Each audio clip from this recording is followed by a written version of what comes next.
World Championship Wrestling. Bringing you great wrestling action. Sanctioned by the NWA, National Wrestling Alliance. Championship Wrestling from March 5th, 1988. And I do stress NWA World Championship Wrestling because every promo, it seemed, plugging the Crockett Cup, they're plugging the Clash, and they're sure to plug the National Wrestling Alliance. They're phasing out the words Jim Crockett Promotions, and it's all about the NWA now. It opened with clips of Barry Windham challenging Mike Rotunda for the TV title. Dude, hold on a second. Where the hell are my notes for this show? Don't even tell me they vanished. I had them put together with NXT, and now there's no NWA notes. Have I lost my mind? I don't have your computer. Are they at the top of the file? Oh, there the they are. Okay. For some reason, when I sent it to myself, it only sent the NXT stuff, even though it's in the same report. Odd. You're telling me. All right. So it's clips of Barry Windham challenging Mike Rotunda for the TV title. And I thought to myself, 3 years ago, these two guys were the tag team champions of the first WrestleMania. And it's wrestling, and specifically, I was thinking of WWF for the WrestleMania part, and I thought to myself, they will never acknowledge this. And then Barry Windham comes out and talks about his past with Mike Rotunda. Obviously, it doesn't specifically talk about wrestling and WrestleMania, but says they have a long history together, a long relationship with each other, known them for a long time, and now it's come to an end thanks to Kevin Sullivan. And they go to the finish of the match. First of all, the ring's legit broken. Yeah, the ring apparently broke earlier in the match, but then there was a superplex that may have made it worse, but so the posts are shaking. They're running around and doing stuff. The mat is waving like the mighty sea. Yes. There's waves and the ropes are loose. But they're still doing stuff. They're doing everything. He should have blamed that on Kevin Sullivan. Sabotage the ring. You broke the ring. I could have had that title won, yeah. So the Varsity Club attacks with the DQ. And first, I said later, they attack with the DQ, and then they pull out a coat hanger, and they're choking Windham with a coat hanger and dragging him to their dressing room. And the arena is set up so there's an entranceway on either side of the ring, and one goes to the good guy's locker room, and one goes to the bad guy's locker room. So as they're dragging Windham down their aisle, Luger has to hit the ring, go through it, come out the other side to make the save. So he does. He makes the save. Barry Windham's still alive. Barry cut this, one of his rare... I can't say it was a great promo. It was better than most of his promos. It's much better than most promos, but he still had to really think about what he was going to say at all times. Mm-hmm. There were long moments of silence. He said, I never saw this footage until today. I could only assume that Kevin Sullivan was the man who wrapped that clothes hanger around my neck. But I've seen that footage now, and it was not Kevin Sullivan. It was Mike Rotunda. He didn't outright say it, but he basically said he tried to kill me. He said you tried to do a lot more than in my career. That's right. Our relationship, it was dear to me and my family. Mm-hmm. Now it's over. Now that you tried to kill me. He says, if I ever find you, Kevin Sullivan, it ain't going to be like a wrestling match. I'll follow you home. And if I ever get my hands on you, Rotunda, I'm going to make sure you never do anything like this to anyone again. I don't think Rotunda ever did anything like this to anyone ever again. So not to Barry. Yeah, Barry must have solved that problem. I think this is Barry Windham doing his best Dirty Harry impression for this promo. Great. Yeah. Do whatever impression you got to do to not suck. That's a good lesson to all young wrestlers. Thank you. Do whatever you must do to not suck. By the way, they opened up plugging this Clash of the Champions. Mm-hmm. For those of you unaware, this Clash went head-to-head with WrestleMania. Yes. It was revenge for the Starrcade Survivor Series deal, where WWE put on Survivor Series opposite Starrcade. Mm-hmm. Both on pay-per-view. Yep, told they were going to go at separate times so there would not be an overlap, but then WWE told the cable companies, anybody that airs Starrcade, you will not be able to air WrestleMania. So all but like 6 cable companies around the country did not air it. Of course, one did air it in San Jose, luckily for Dave. So Dave watched it. Yeah. So anyway, this was their revenge. A free Clash of the Champions, head-to-head with WrestleMania 4, that fucking tournament. Yeah. And it did great. It sure did. And they plugged the shit out of it, which is a lesson here. Yeah. Plug the shit out of your shit, and it may do well on television. You heard me. So they had at least two shows to plug throughout this one. The Clash of Champions, of course, and the Crockett Cup is in April. Yes. So it was the focus of everyone. The Horsemen came out for this promo. Tully's talking about a chance to win $1 million. Dylan says there's going to be great teams competing from all over the world. You have to win 4 matches against good teams to win this whole thing, unless if you can nail down a top seed and get a bye and only have to win 3 times. So the seeding is very important now. Yes, very, very important. It's a free win in a very competitive tournament. So were Arn's pair of glasses he was wearing. What the fuck were these? I don't know. They were so horrible. They weren't even like cool aviators or whatever they wore in the 80s. They were just a shitty pair of glasses. So Arn says Couldn't take him seriously. Wyndham and Luger are the favorites in a lot of people's eyes, but they still have to go out and prove it, and he promised they would shine in the cup. And honestly, this is not a great Horseman promo either. Not by their standards. It was okay. Yeah. Oh, Shane Douglas and Gene Ligon. They do this, Vinny, with baby faces. They sure do. They go out there. They do a shit ton of arm drags. I have seen my fill. We've had 3 years now of these retro shows, maybe 2.5, whatever. I am done with 1980s babyface squash matches. You know what's funny is the young, pretty boy, technical, skilled squash match. I've had my fill. I used to do all these matches with Buddy back when my Uncle Wayne used to go to the shows, and fuck did he hate arm drags. Remember that? Oh, your Uncle Wayne. Yeah. He'd be screaming, fuck those arm drags, blah, blah, blah. And he's always just ranting about arm drags. I don't remember this. So I was like, we don't do that many arm drags. Mm-hmm. He must have just grown up watching Crockett. He might have. Because if I ever see a fucking arm drag again. Arm drag, arm bar. Arm drag, arm bar. Run up the ropes, arm drag. Lots of smiling. A lot of smiling. Big high cross. Guy kicks out, arm drag. Let me talk about that. Because there's 5 minutes of arm drags and arm bars, and I'm bored out of my skull. And there's a point where Shane gets whipped into the corner, and Gene Ligon charges, and Shane ducks to the apron to evade. So Ligon hits the corner and bumps. And Shane then runs to the opposite top rope while pumping his fist running the apron. Yes. And he hits this giant high cross, and I said, this will all be worth it for this finish. And then Gene Ligon kicked out, and they did more fucking arm bars. Yeah. Oh, God. Eventually. It was boring. Eventually, and he won with the belly to belly. Shane won with the belly to belly. I do have to say that Shane Douglas. Okay, so first we got to talk about this promo. Well, we do. We absolutely do. David says we need to talk about you, Shane. You've been training with Magnum, and you're getting in great shape, and we can see it here. He got a whole promo for Shane. Yes. Shane should have said, "You're right," and left. Shane then begins by calling him Magnum PI. He says Magnum PI. I've been training with Magnum PI. And like Magnum PI. Yeah. A famous show from the fucking 80s. Yeah, it was on TV. Well, it's where Magnum TA got his name. Where Magnum TA got his name. So he says, I mean, come on. He says Magnum PI, and we watched this several times, and I'm still not sure we agree. Because he says Magnum PI, and he stops, and he looks to the side. His expression doesn't change. He never reveals it. But I'm pretty sure he knew, holy shit, I just said Magnum fucking PI. Well, he had to know because he corrected it almost immediately. He said Magnum PI almost immediately. Everything that he was doing that you're describing, he was doing throughout the entire promo. He was off his smiling, looking all over the place through the whole thing. He never really got back on the ball here. No. He fucked up his first sentence and never really recovered. He says the talent here is unsurmountable. Unsurmountable. It's not a word. Yeah. Going live on TBS is unprecedented.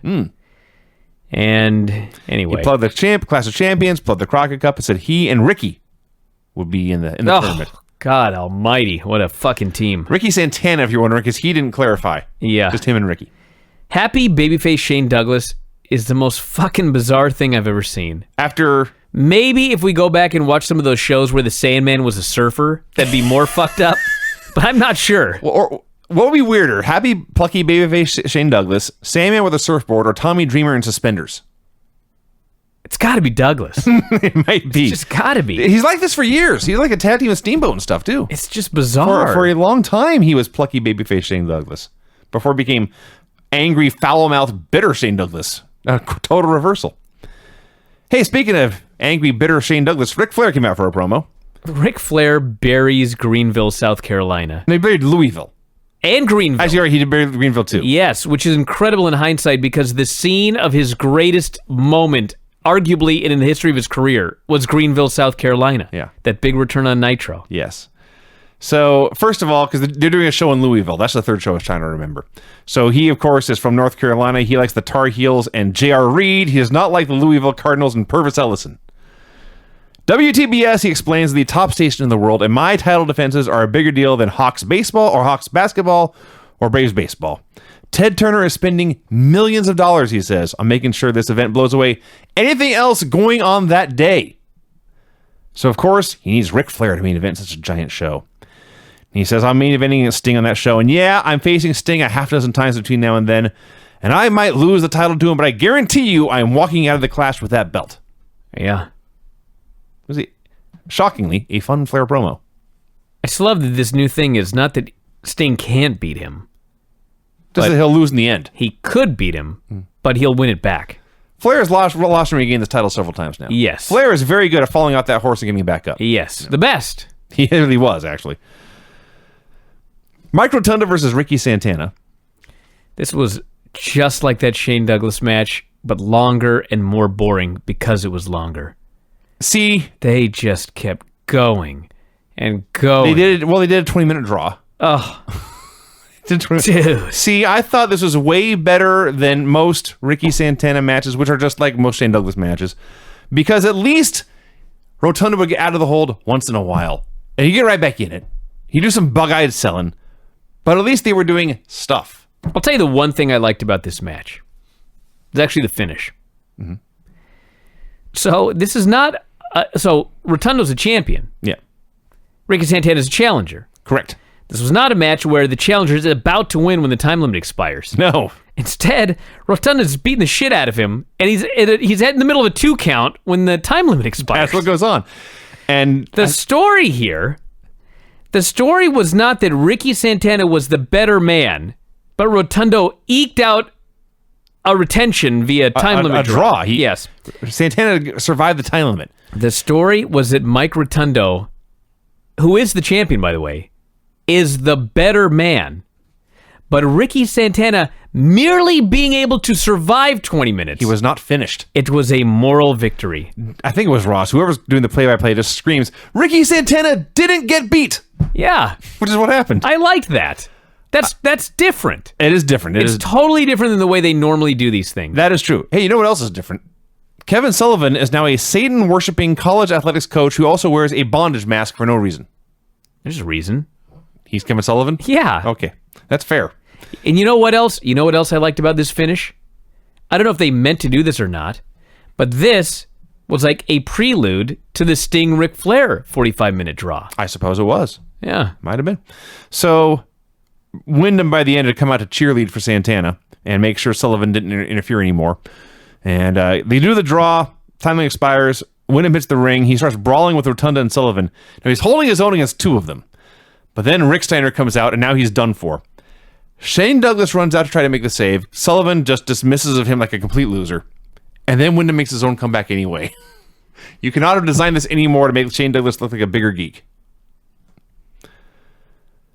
Dusty Rhodes comes out for a promo. He's got his showing off his $2,000 custom-made cowboy boots.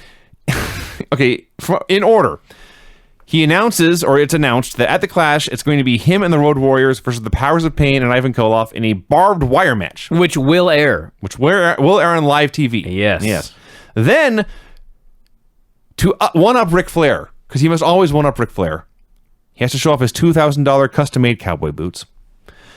Then he moves on to Baby Doll. She's trying to slander my name, but Larry Zbyszko will still have to beat me for the U.S. title. Why is the storyline still going on? Hell if I know. Slow build. He talks about the varsity club without any point.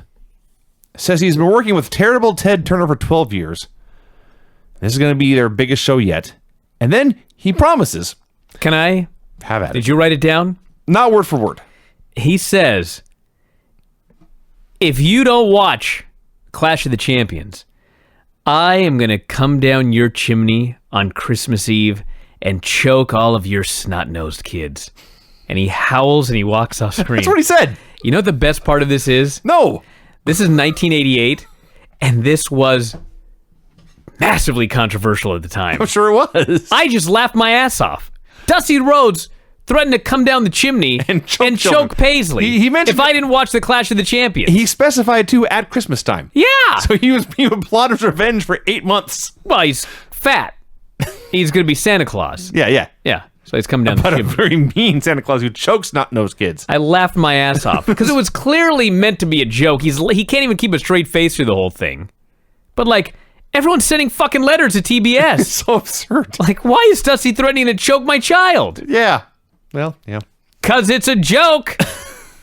Sting versus Chance McQuaid from some arena somewhere. Sting quickly won with the Stinger Splash and Scorpion. Yeah. Jim Cornette came out for a promo. He flapped his gums for a while, said they were all ready to throw a party when the Midnights are named the number 1 seed in the Crockett Cup, and if they are not named the number 1 seed, then he and his mama and their lawyers are going to sue. You missed a line where Cornette comes out and says, David, I got some bad news for you. And no, it's not your AIDS test. God, I did miss that. I missed that entirely. Yes. Where was I? I don't know, but there was a lot on this show that I'm sure got some letters sent. How about that? Yes. Barry Windham versus Gary Phelps. Okay, listen. Seriously now. I tried wrestling for a while. I wasn't very good at it. Among the reasons, I didn't have a very good physique. So I covered my physique, especially my flabby pecs, with a full torso singlet, as much coverage as I could get, right? If you have flabby pecs and you're going to be on national television, why would you get a singlet that has just 2 thin straps coming up that just accentuates your man boobs? Because he's Gary Phelps, dude. Gary Phelps is out there jiggling all over the place. He's got bigger boobs than Baby Doll is on the show. They do a spot early where they lock up. And I don't know what happened. I think he tried an arm drag or something like that. And they cut to these 2 hot 80s women in the crowd. And literally, they look at each other and they start laughing. I imagine they're laughing at his arm drag. The best thing is they do this and they cut to him. Their hair is massive. Oh, yeah. It takes up the whole screen. Giant Aquanet hair. It's beautiful. So beautiful. Barry beats him in like a minute with the lariat, and they go to super slow-mo, and you can watch Barry, what's his name? Gary Phelps. Yeah. Just jiggle all over the place as he's running them ropes. So No, I won't go back and watch that. No, I don't recommend it. Crockett interviews Zbyszko and Baby Doll. So This is Baby the Doll, best. Baby Doll, in response to Dusty Rhodes showing off his cowboy boots, she's out there in heels, but she is carrying knee-high snakeskin boots. And she says, I think she said they were $2,500, clearly better than Dusty's. And then Larry just goes off. First of all, on national television, Dusty Rhodes has just admitted to choking children. Yeah. He says, not only do we have pictures on Dusty, but now he's here admitting to being a child beater. He's a child beater. Now, I believe you once had Larry on your show and he was out of his mind. Oh, yeah. Turns out he's been out of his mind since 1988. Yeah, but he's a good talker. He's a great talker. He's so awesome. I don't know what his point was, but he was on a spiel about nuclear energy, overpopulation, I swear to God, the fall of the Christian elite, Yes. and then the end of the world. Yes. But he says all of this is going to be okay, because in the end, he knows he and Baby Doll are going to wind up on top. This was awesome. This was a reference to, what's his face last week? Swaggart? Jimmy Swaggart. Oh, fall of the Christian elite. Yeah, he says that Dusty and Jimmy Swaggart should start their own magazine, Repent House. Fucking, I died. Dusty's supposed to be the baby face. He's threatening to come down my chimney and choke Paisley. And not denying that he's banging women on the side. Yeah, this fucking guy comes on screen. He notes that this crazy guy is threatening our children. We've got these photos. How is Larry the heel? The storyline is Dusty Rhodes is a philandering child beater. Yeah. And Dusty's admitted it. He's bragging it. Yes. Bragging about it. Then Larry Zbyszko wrestled Randy Hogan. I like this Randy Hogan. Randy Hogan, I believe we mentioned he stole Randy Savage's first name and Hulk Hogan's last name and hairstyle. Did we mention he also And trunks. He stole Ric Flair's gear. No, Hogan used to wear that baby blue Yes, he did, but in the 80s.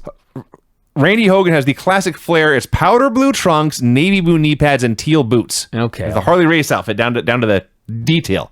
I like him. He's fun. We need more Randy Hogans in this business. We need more Larry Zbyszkos too. Yeah. Larry beat him and beat. It's been a long time. Nothing really happened. It Like never. Roman Rollins. Wouldn't that be a great jobber? Yes. In fact, it would. Now I just want to make up names all night. Oh, man. Braun Owens. Yeah. So Rock Cena. all right. So this went on a long time. It never got boring, but nothing of note happened, and Larry won with a neck breaker. Yes. The Spam Slam of the Week was Sting hitting a Stinger Splash on John Savage. Tony Schiavone, professional play-by-play man, called this a flying move. Yeah, well, it was. It was. He's not wrong. Lex Luger comes out in pleated, acid-washed gray jeans. Yeah. Amazing. I got to talk about the beginning of this promo. Lex Luger says, people often ask me, why wrestling?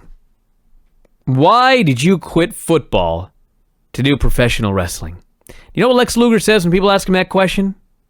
He says, it's because of special events like Starrcade and the Crockett Cup. So anyway, hopefully Vince McMahon can invent some special events from football, because that's what the sport is missing, Vinny. There are no special events. Well, there are, but they're not special. I see. What do they call it? There's a new name for pay-per-views now. Network special, maybe? Yeah. Yeah, and they're not special. The network shows. Yes, I'm talking for football, Vinny. There need to be some special events for football, not just games. Okay. Yes. Okay, you carry on with your advice on how the NFL should market itself. Yes. So I'm being sarcastic, you fucking moron. That's his answer. I see. There's no special events in fucking football, so he turned to pro wrestling. I see. I can't believe I'd explain that to you. I thought you were criticizing WWE. No, Okay. I'm talking about how stupid that answer was. I left football for pro wrestling because there's no special events in fucking football. I see. Even I know that. Fair enough. So he plugs Sting's title match against Flair. He plugs the barbed wire 6-man match. He pulls off his shirt. Talks about Sweating. yeah. He didn't even have a match this week. Nope. Starts pushing other matches. Talks about all the crowd support he and Wyndham gets. And he gets back to Flair and promises he'll beat him someday. Oh, the jive tones. They were in rare form this evening. But my favorite train wreck every week. Tremendous amount of jiving. So, first thing is funny. It's Keith Steinborn and Ryan Wagner are the opponents this week. The jive tones are out there. The show's been on for an hour now at this point. Every once in a while, they will cut to close-ups of the crowd. Usually, they try to find hot babes. Sometimes it's an excited child. But if you had watched this show and watched all these close-ups, you would not know there were any black people in the stands until the jive tones come out. And suddenly, every close-up you see, a new black person. So, Shaska's out there. He's doing a cool dropkick and an even cooler dance. And Keith Steinborn. It's terrible. He's never any good. This No. had to be his worst match. Well, he's in it with the jive tones. Yeah. Tiger Conway Jr. was terrible. He was fucking awful. He was horrible. But you can get whipped into the corner and by you, I mean anyone within the sound of my voice, you can get whipped into the corner and hit a knee better than Keith Steinborn did in this match. Of course you can. He couldn't run the ropes. He was dead weighting. They're in there trying a double suplex, and it's all both of them can do to get this guy up. At last, it is time for the finish. Oh, So you could not have done this worse. Jive Tones' finish is actually 2 moves. They do a double stroke, like Jeff Jarrett, but there's 2 of them. Just think a double front Russian leg sweep and then a double side Russian leg sweep. It's not like one move leads into the other. They all go crashing frontwards, then they all got to get back up, and they go crashing backwards. It's wretched. And this, like double leg sweep implies we will both do a move to you, and then all 3 of us will go down. That is not what happened. Shaska went down. He's dragging Steinborn down. Steinborn drags Conway down on top of him. Yeah, Conway falls on the guy. Everything about this sucked. Keith Steinborn, I haven't done this in a while. Worst wrestler of all time of the week. Wow. He was bad. Thank God the G1 is over. The only thing I've been watching is not even all of the G1. Just the great stuff? The best of the G1. I watched the G1 until 2 a.m. or whatever last night. Tanahashi and Ibushi. One of the greatest matches I ever saw. Now I got the Jive Tones versus Keith Steinborn and Ryan Wagner. This is not as good. It's not even the same business. It's not. They're not even doing the same things. No. Then this promo. This was a great promo. It. And you know what? Yes and no. No. They actually made a great point. Shaska Watley noted, Animal went to the hospital. Yes. That proves anybody can be whooped around here. He did say that. It's fucking right. He's exactly right. And everyone's vulnerable. So first, Tiger Conway talks. It's They got their jackets and hats back They got their on, jackets and hats and bow ties back on. So of course, he has to mention that Tiger Conway does, that they got some advice on Doug Williams on how to win championships. Doug Williams, Bryan, a few months before this, was the first black quarterback to win the Super Bowl. I thought he was talking about the English. He was not, in fact, talking about the suplex master from the UK. No. So he's going, and he's ranting, and finally Shaska has to physically grab the mic and pull it away so he can get some TV time. So Shaska's time to talk. He's a better talker anyway. He makes his point about Animal. He's going off on dusty roads, all these other teams in the Crocker Cup, and suddenly Tiger starts talking again. And he's shouting, but he's not on camera or on the mic, but you can hear him shouting. So he steps in frame. He's basically talking over Shaska into the mic. I can only assume at some point when the lights were off and the cameras were not running, Shaska Whatley beat the fuck out of this guy. Because every week he's out there taking up Shaska's time. This is bad chemistry, but it makes for great TV. I enjoyed it. I enjoyed it. And then you, Bryan, left the room for this entire next match. I left the room, and I thought the Varsity Club segment, I should be back for the end. I wasn't, but I all of a sudden hear you just explode in laughter upstairs. Mm-hmm. I can only imagine what I missed. Rick Steiner and Kevin Sullivan absolutely massacred Alan Martin and Steve Atkinson. So I should go back and watch this? I would recommend everyone should watch it. I would say this is the best squash match in who knows how long, but the answer was last week with Ronnie Garvin. I was going to say, was it better than that? It was not better than that. Okay. But it was great. Rick Steiner is a big, scary man. We've seen him rough some dudes up. Yeah. He was nothing compared to Kevin Sullivan here. Sullivan's chopping dudes and clobbering them and slapping them and throw them outside and kicking them. Grabs a chair, I don't know which guy it was. He just smashes some guy in the back with his chair. He's just beating the fuck out of them. Steiner's in there. He's doing reverse tombstones. Just dropping guys in their head. Suplexing dudes through the air onto their head. And finally, Sullivan whips Martin into the ring. Or into the ropes. He punches him in the head. And he pins him. This was glorious. Sounds awesome. This is an absolute massacre from bell to bell. This is why I watch Saturday night shows. To see geeks destroyed. Then they cut their promo. It's incredibly wacky. Even by their standards. Sullivan dares Barry Windham to come to my house. You're scared for your life, Barry Windham. Go ahead and come to my house. I'll be waiting for you. Says everyone else is out here bragging about their $2,000 shoes and their $2,500 boots. He gets the camera of Mike Rotunda's feet. These are $5 shoes, because shoes don't matter. He's plugging the Crockett Cup. He's plugging the Clash. All these other teams are going to extinct, like the Mastodons and the Dodo Birds. And finally, Rotunda takes over and he says, Barry Windham, I don't want to hear you cry anymore. This is all over between us. I'm the champion and you're not. This is also fun. Road Warriors versus Bob Riddle and Rick O'Rossi. Actually wrote Rock O'Rossi, which is not right. So Animal's first match back from his orbital bone injury. He has a hockey mask on. They put his face paint on the hockey mask. Hockey mask. Yeah. All I know is it looked awesome. It sure did. It looked so good that I was like, why didn't he wear that for the rest of his career? Yes. It looks great. They destroyed these goofs, 1 in 30 seconds. And the finish was, they did the Doomsday Device, and an Animal press slams one geek onto the other, just with no concern about which body part's landing on what. Yeah. This is a human form landing on another. They go to cut their promo. Animal says the NWA is forcing him. Hold on a minute. First, he has to explain to us why he's wearing a mask. Yeah, maybe somebody wasn't paying attention. Are you kidding me? It's been the main story of the show for weeks. As soon as I said that, I realized how stupid it was. I got to wear this mask, he says, because of my eye. I'm like, no shit. Then he starts plugging the barbed wire match, and he goes, I'm not worried about it because of this. I'm like, so this is going to protect all of this? Sure. Then Hawk says, yeah, I've been throwing hockey pucks at Animal all day long. Hasn't bothered him.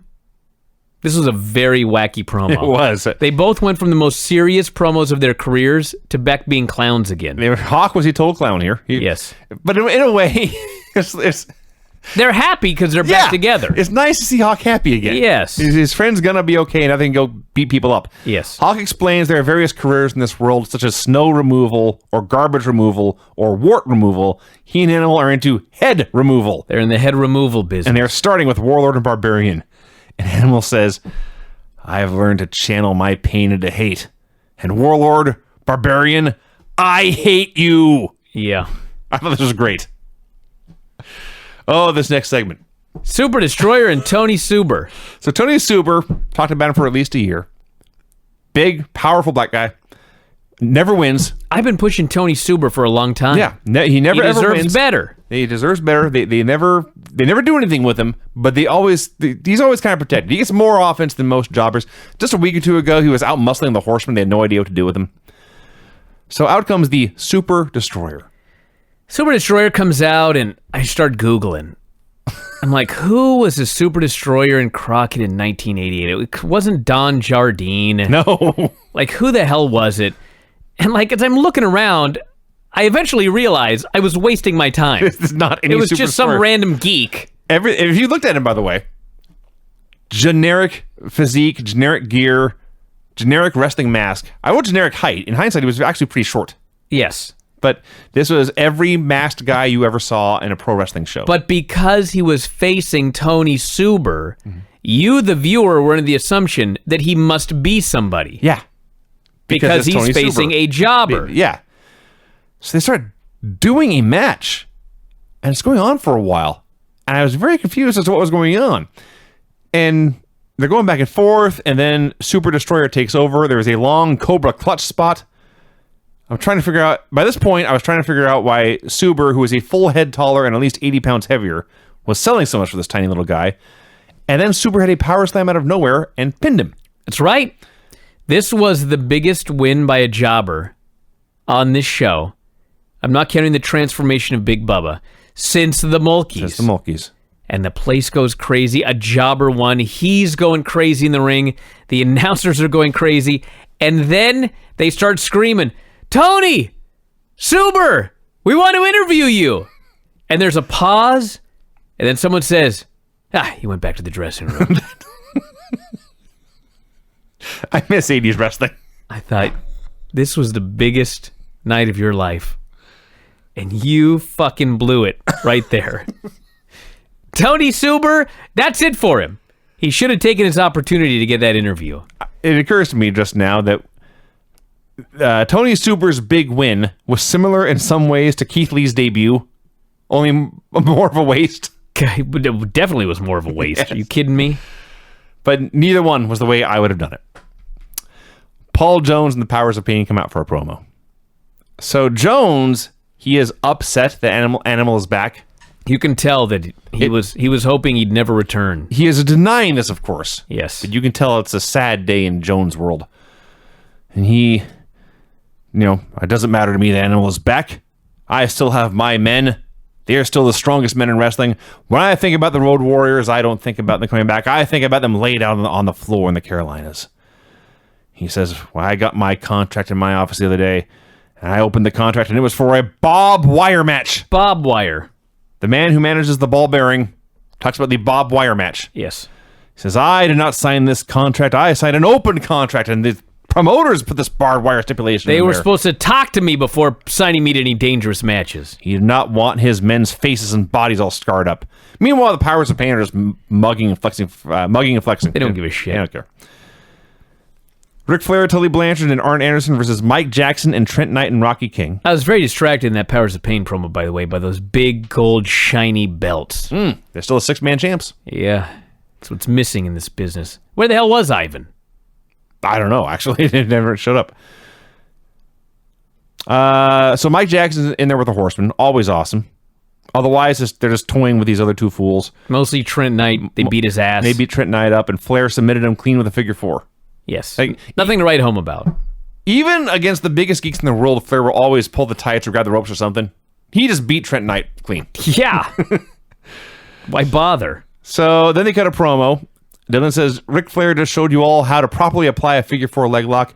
And when that hold is on, nobody can get out of it, not even Sting. He will bet any sum of money Yes.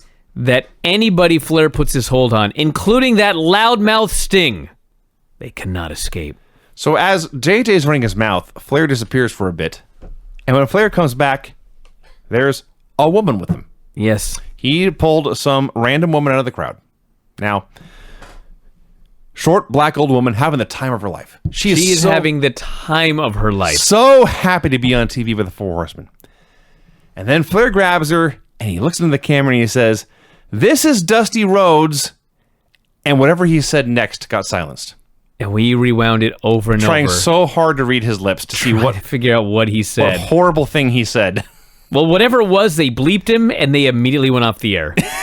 I mean, they immediately went off the air. I don't know if the network bleeped him or if TBS bleeped him 30 years ago. Either is possible. This was like Bischoff when Rodman and Randy Savage got that mic together. Yes. Only this was not live, so they could bleep him. Tully's laughing his ass off, and the segment goes off the air, and the show's done.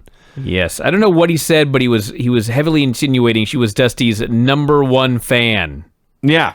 Yes. So it may have been a racial connotation, may have been a sexual. I don't know. And there will be gorilla shit all over down there.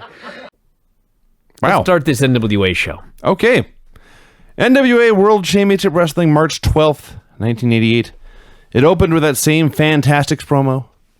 Tag team wrestling is fantastic. Tick, tick, tick. I was hoping they would debut on the show, and that's why they let off with this. No, they're debuting on the Flair Sting show. That's the big match. The Midnights versus the Fantastics for the titles. It's a big match. There's a lot of big matches in that show. They've done a shitty job building this up, by the way. The Fantastics? No, the whole show. I mean, we know it's Flair Sting. What else do you know about it? The barbed wire match. Okay, what else? I think that's all that's been booked. There's only like 6 matches on the show. It's not a. So we've got 2, and it's 2 weeks away. Yes. That sucks. When you put it that way. Yes. Because it seems like it's a long way off, but it's not. There is like a 2 tag weeks team away. title match. They have not announced it yet. There's a TV title match. They have not announced it yet. They haven't even announced the Midnights and Fantastics, like you said. Yeah, they've only announced those 2. Maybe there's only a 5-match show. I believe it's the Midnights and the Fantastics. I believe it absolutely is. I watched the show 100 times, but okay. I believe it is the TV title match. It's Garvin and Rotunda. Garvin and Rotunda. Amateur rules. Amateur rules. What a fucking selling point that is. So yeah, there you go. We make fun of WWE, but man, they at least promote their shows. There has been no promotion for this outside the world. They need title Stephanie McMahon and some women on the show. Then we get some promotion. We do not need Stephanie McMahon on this show. I don't need Stephanie McMahon on any show I ever watch ever again. So they're in the studio, and Jim Crockett is there. He announces, "We've been working with our sponsors and the WTBS network. There will be limited commercial interruption in the show. There'll be no matches on the Clash interrupted by commercials, hopefully." Hopefully. Hopefully. What does that mean? It means hopefully. Actually, I presume they had to interrupt the Flair Sting match. You would have a hard time convincing 45 minutes. a major cable network to go 45 minutes and no commercials. Yeah. So Schiavone says, he finishes the line with Crockett, and he says, "All right, let's go to David Crockett and Jim Ross." And they go to David Crockett and Jim Ross, who are standing 8 feet away. Yes. So they explain Shane Douglas was scheduled to challenge Mike Rotunda for the TV title tonight, but he has not shown up to the building yet. Transportation issues, they've claimed. Lex Luger steps in, immediately removes his shirt. He cut a bad Lex Luger promo, mumbling a lot. Well, the thing was, it started out okay. He's talking about the Varsity Club. Says, when you guys tried to kill Barry, I guess they choked him with that Coat hanger. or whatever. He says, that wasn't pro wrestling. But we are going to take care of Sullivan, Steiner, and Rotundo our way with no rules. Isn't that what a coat hanger around the neck is? I don't know. Why is no rules okay if you're doing it, but if they're using a coat hanger with no rules, that's not allowed? But the point is, he made his point, and he should have just moved on, or concluded, is what he should have done. Yes, yeah. But instead, he had to keep going. And then he just started rambling. Tully and Arn, the belts. I have no fucking idea what the point was because I zoned out. It sucked. Did you mention early on where you talked about the Varsity Club and, quote, the tactics that you revolved to? Yeah, they revolved to them. His tactics, yes. Yeah, he mumbled a lot, repeated some lines. It was not very good. You know, Luger never did these bad promos until after he did that one really great promo. I'm wondering if, like, that promo was so good that he thought, I must do promos like this all the time. I see. And he could never do it again. I thought you were just going to say, like, he He had only so many good lines in his body, and he gave them all out in that one promo. That could have been what it was. Yeah. But the point was, it was after that he started doing these long, rambling, boring fucking promos. They've been bad. Hey, you know what? You know how bad these promos are? How many times over the years have we watched this show in Nitro and say, you know what? Lex isn't in the Hall of Fame, but God, he was so over, and the people loved him, and he was a huge star. These interviews are single-handedly an argument against him ever going into the Hall of Fame. It is amazing when you think about it, to go back and think about how over he was in the Horsemen, how over he was when he left the Horsemen, how over he was when he was fighting the Horsemen, and how not over he is now. He is profoundly not over. It's horrible. Gone down like a comet. We had Sting beating John Savage with a Scorpion in like 20 seconds. Literally, they cut to the arena, they lower the lights, and there's a Scorpion. That was the whole match. Ric Flair and JJ Dillon arrive for a promo. Flair runs down Sting, says, when we wrestle, you're going to have to go into that locker room, look at all the other baby faces, look at Dusty Rhodes and Lex Luger and the Road Warriors and Hawk and Animal. You have to ask yourself, am I man enough to do what I said I could do? He was due a big payday whenever he faced Sting, so he was very happy to plug a series of matches they had all over the country. And then he talked about sex for a while and how good he was at it. Not good reviews of these matches, by the way, around the country at the time. Well, yeah. Sting was very green. Which led to Dave Meltzer's prediction for the legendary Ric Flair Sting 45-minute draw. This is what he predicted a week prior to the match. Ric Flair versus Sting. 20-plus minutes. Lots of near falls. Sting won't sell the suplex. Rick somehow will get caught before he can jump off the top rope. In other words, this match will be exactly as expected. I'm not complaining. It still could be the best match of either card. He's speaking of WrestleMania 4. But do you know of anybody who is really excited about seeing this match? Prediction. Flair will get destroyed. He won't lose the title. The finish will be something we've all seen dozens of times. Woo. Wow. That was a swing and a miss right there. Well, in some ways. Yeah. It was a finish we've seen dozens of times. Yeah, but it was a legendary match. Well, we'll talk about here 30 years later. We'll talk about it here shortly. Road Warriors beat Gary Phelps and Keith Steinborn. Animal clothesline one of the Geeks head off and pinned him. 2 matches in the show, not even 60 seconds of actual wrestling. I did like that this Gary Phelps, Hawk is going to press slam him, and Gary Phelps did not help him at all. Oh, no. He didn't push down on the guy's shoulders. Nope. There was no assistance. Hawk did get him up, but like Animal saw this, and he got in the ring and he just took this guy's head off with a lariat. That was the end. They had seen enough. It is amazing. I don't know if you ever watched the Road Warriors DVD, but Hawk was fucked up for a lot of these matches. You don't say. It's amazing no one ever died. And promos. Speaking of which, they do a promo. Animal's out there trying to growl through his hockey mask. I maybe understood half of what he said. So they go to Hawk. Hawk runs down the Bumbarian and the Waffle Lord. You know what I got out of this promo? That's what I got. The Road Warriors were an unstoppable force who never lost. Right? Correct. Okay. They could get away with this. Yes. Hawk could get away with being a complete, he was so geeky. He was a clown. His But- promos were the promos of a clown. But it didn't matter because they never lost. They looked like Hawk and Animal, And they killed everybody. and they won in 2 minutes every single week. If you're a mid-card dude, you can't do this shit or you're a clown. But when you're unbeatable, you can do pretty much whatever you want. It's another great example that wins and losses matter. Yeah.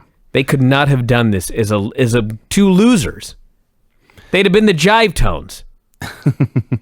They left and Paul Ellering remained. He said Paul Jones's dreams were about to turn into a nightmare, promised gruesome, ugly things would happen on March 27th.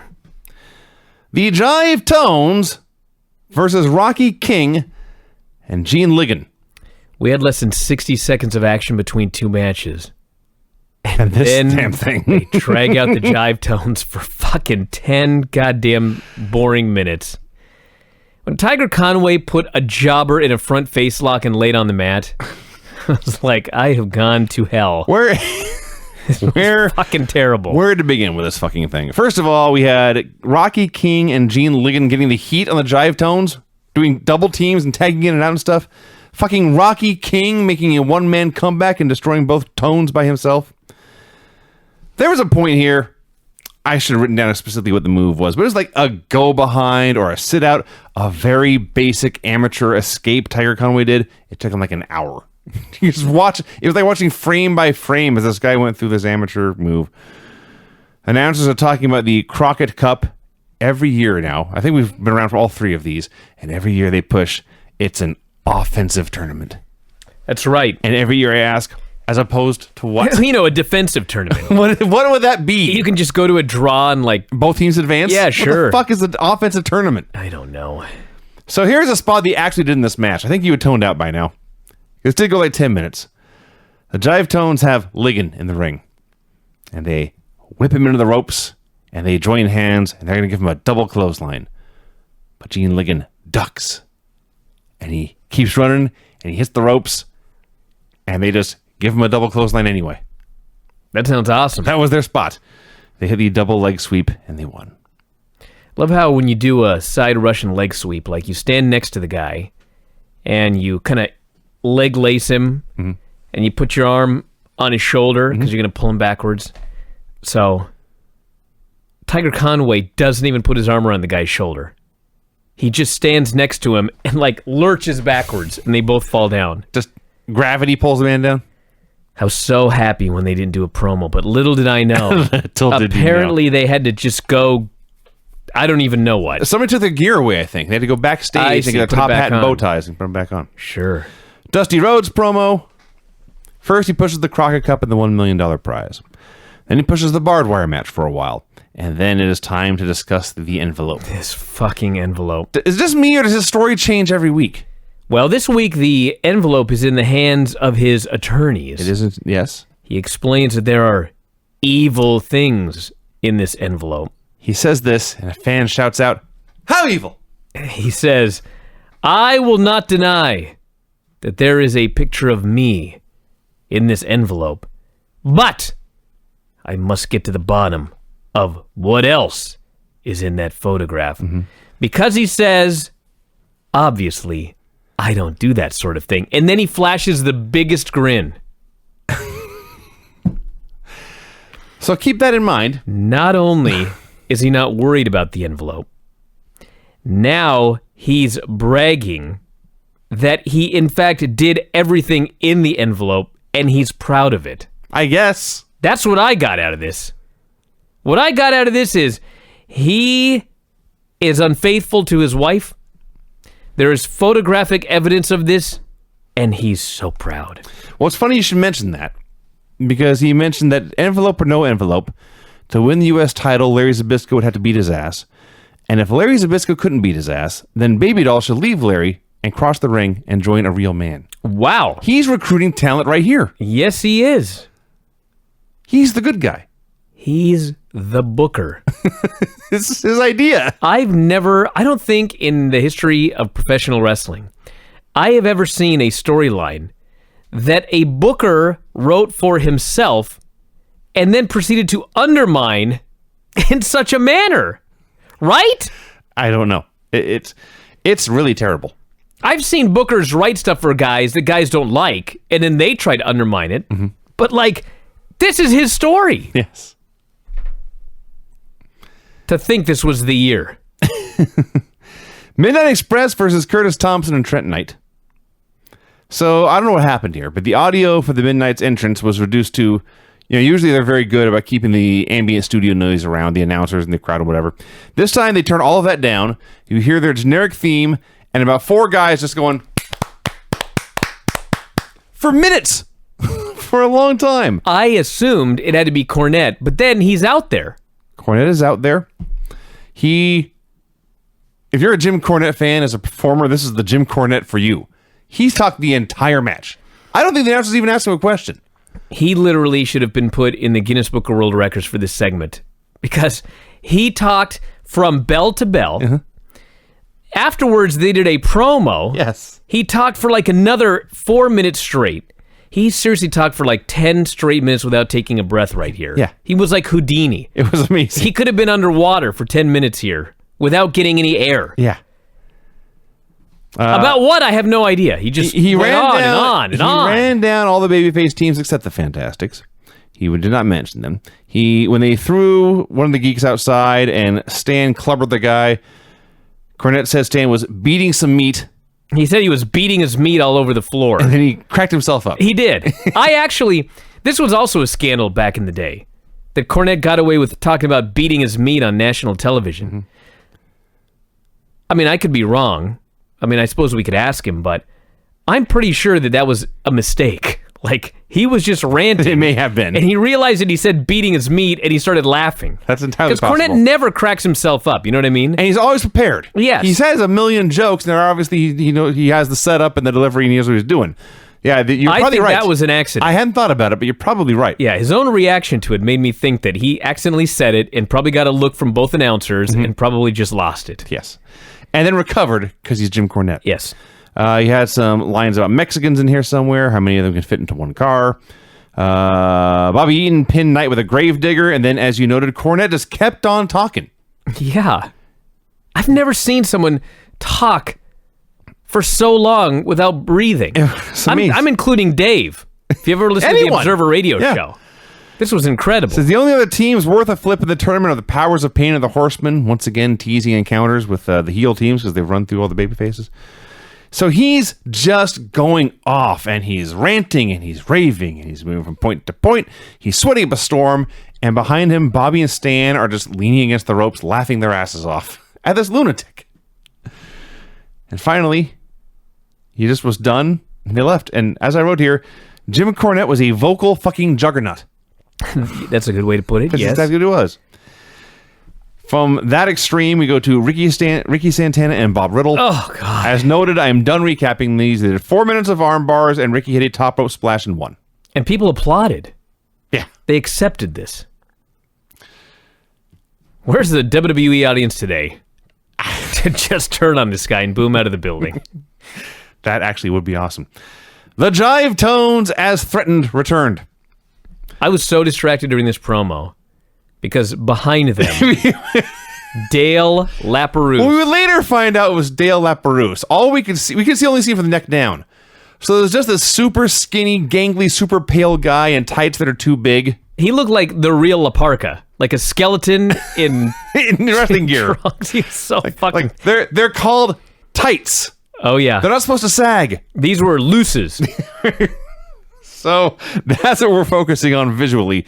Meanwhile, the Jive Tones are out there plugging the Senior Cup. Oh God!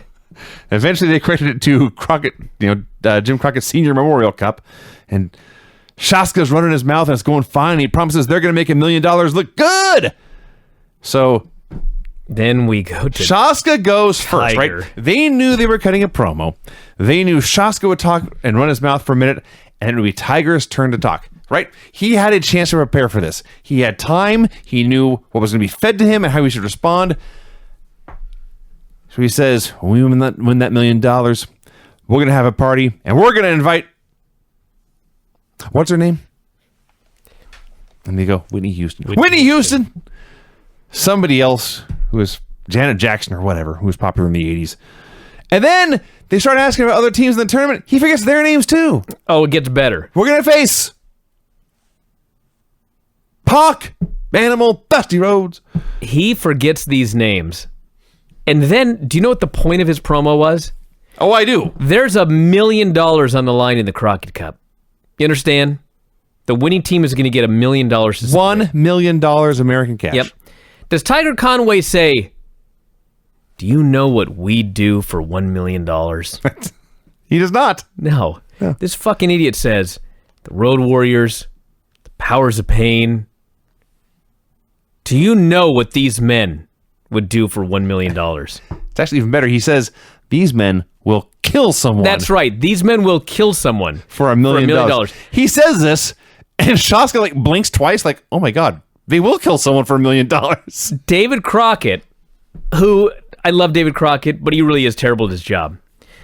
When Tiger Conway says this, David Crockett, he starts staring at him, and he's smiling, and he's trying so hard not to say anything, to the point where Conway finally moves on to another topic, but David cannot help himself, and he says, Maybe you guys. This was... Tiger is an all-time terrible promo. Do you understand? And a very bad wrestler as well. An all-time awful promo. I actually wrote, this is a one-of-a-kind terrible promo. Yes. This was one of the worst promos I've ever seen. It's not the only one he's done like this. No, this is the worst he's done, but not the only one like this. March 12th, 1988, NWA World Championship Wrestling. All of you go watch this promo immediately. It's like in the middle of the show. It should be very easy to find. It's unbelievably awful. And then we go... Well, actually, before we move on, I haven't done this in a while. Usually when I give this award, it's someone who gets beat up. We never see them again. This is the highest profile, worst wrestler of all time of the week that we've ever had. Tiger Conway Jr. Yes. The worst wrestler of all time of the week. Now, as soon as I typed those words, I realized Lex Luger was wrestling Dale LaPerouse. Well, first we went to the fountain of charisma known as Jim Crockett Jr. And he explains to us, Shane Douglas is not here. We have promised a title match. We're going to give the fans that title match today. So, Jimmy Garvin will challenge for the World TV title later on in the hour. This was a million times better. What your performance? Tiger Conway. No. Oh. He was a million times better than Tiger Conway Jr. I agree with that too. But yes. He was a mannequin. He was still so flat I didn't even bother writing it down. He was Tori on Raw last week. That's a good comparison. Who was better than Tiger Conway Jr. Absolutely. In a different way. So yes, it's Lex Luger versus Dale LaPerouse, who has his name spelled a new weird way this week. Yeah. We need to go back and chronicle these and see if they ever spelled it the same way twice. Lapeyrouse. Dude. Lapey-rouse. It's like a gimmick. It is. So he's in there with Lex Luger. He's horrible. They do not look the same species. Well, no. He's so awful in this match, okay? Luger gave up on doing anything physical. He did a power slam where he didn't even follow through and go to his knees. He threw the guy up and down and just stayed on his feet. He came off the ropes and spun him and just let go of him. Yes. And LaPerouse crashes on the ground. Yeah. So Lex goes for an arm bar. Just grab the arm, push the guy down. Fucking Dale LaPerouse is fighting back. Yeah. Like it's UF goddamn C. He's like his arm is in legit danger. So this went like 2 minutes. The announcer's making jokes about how skinny Dale is, and Ross says he needs to go back to New Orleans and eat some more gumbo. Finally, Luger racks him, and Tony Schiavone says, matter of fact, didn't take much effort at all to get this man up. Mm-hmm. So yeah, Dale LaPerouse was awful. But do you know who was worse? Tiger Conway Jr. Yeah, I don't know, dude. Oh, I do. After watching that match, I kind of was feeling a little bad for all the things I'd said about Tiger Conway. Nope. Dale LaPerouse is fucking atrocious. I'm not changing my mind. You're right about LaPerouse. Conway was worse. I mean, someday we're going to get the jive tones against Dale LaPerouse, and then you'll really find out. Oh, God. You'll find something out. I fully expect a literal black hole to open in the ring. We'll make a major scientific discovery on that day. So Garvin comes out for a promo. He's getting his TV title shot. Against Sean Douglas isn't here, he says. Sean Douglas is not here, or Shane. Yes. So he's ranting. This is so awesome. I'm going to get a shot for the TV title. I'm going to get a shot for the World TV title. I'm going to get a shot for the prestigious World TV title. And he's going off about this belt, and he wants it around his waist. And he stops, and he says, Precious, have I told you I love you today? And they smack in the lips, and he leaves. Brought a tear to my eye. Just the best couple ever. Powers of Pain versus Randy Hogan and Rick O'Rossi. A long beating that went through a break. I love Tony describing the Warlord and Barbarian as, quote, those big lugs. Well, they are. I mean, I've never actually heard that from a human. I've only heard it in cartoons. Warlord is a big lug. Yeah. Barbarian's pretty, for a guy that size, can move. But Warlord is a big lug. My favorite spot in this match was when Warlord drops down to one knee, and Barbarian picks up O'Rossi and does like a backbreaker across Warlord's knee, and then picks him up and drops him across his own knee, just because he's big and strong, he can do it. This went by squash match standards pretty long, 7 or 8 minutes, not counting the commercials. It was fine, never got boring. Warlord has improved radically, and eventually they hit. This amused me. They hit a rockerplex and then a heart attack for the win. Just stealing all the moves of the tag teams in the other channel. So, according to this dictionary here, several definitions of lug, including to carry or drag a heavy or bulky object. You lug it up the stairs. Sure. But yes, an uncouth, aggressive man. Well, that's Warlord and these Barbarian men right certainly there. were uncouth and aggressive. Yeah, and you'll be shocked to know that usage of the term peaked in the 1940s, according to this thing right here. Actually, I would have guessed earlier. But it's really I would leveled have guessed out. like the vaudeville era. Nah. The vaudeville era was much lower, actually. It hit a peak in 45 or so, and then kind of fell from there. I'm sure you're surprised. But then there was an uptick in the 70s, and it's leveled off. Maybe were just more lugs in the 40s. Could have been. Yeah. So they cut a promo after the break. It wasn't a terrible promo, especially by Paul Jones standards, but he went for a long time. They're going to eliminate the Road Warriors in 1988. My men are superior, blah, blah, blah. He's going on and on and on. And the whole time, Warlord and Barbarian are standing in front of him just holding up their belts. And you just watch Barbarian. That belt starts to get heavy. Yeah. And they're under these hot lights. And Paul Jones won't fucking shut up.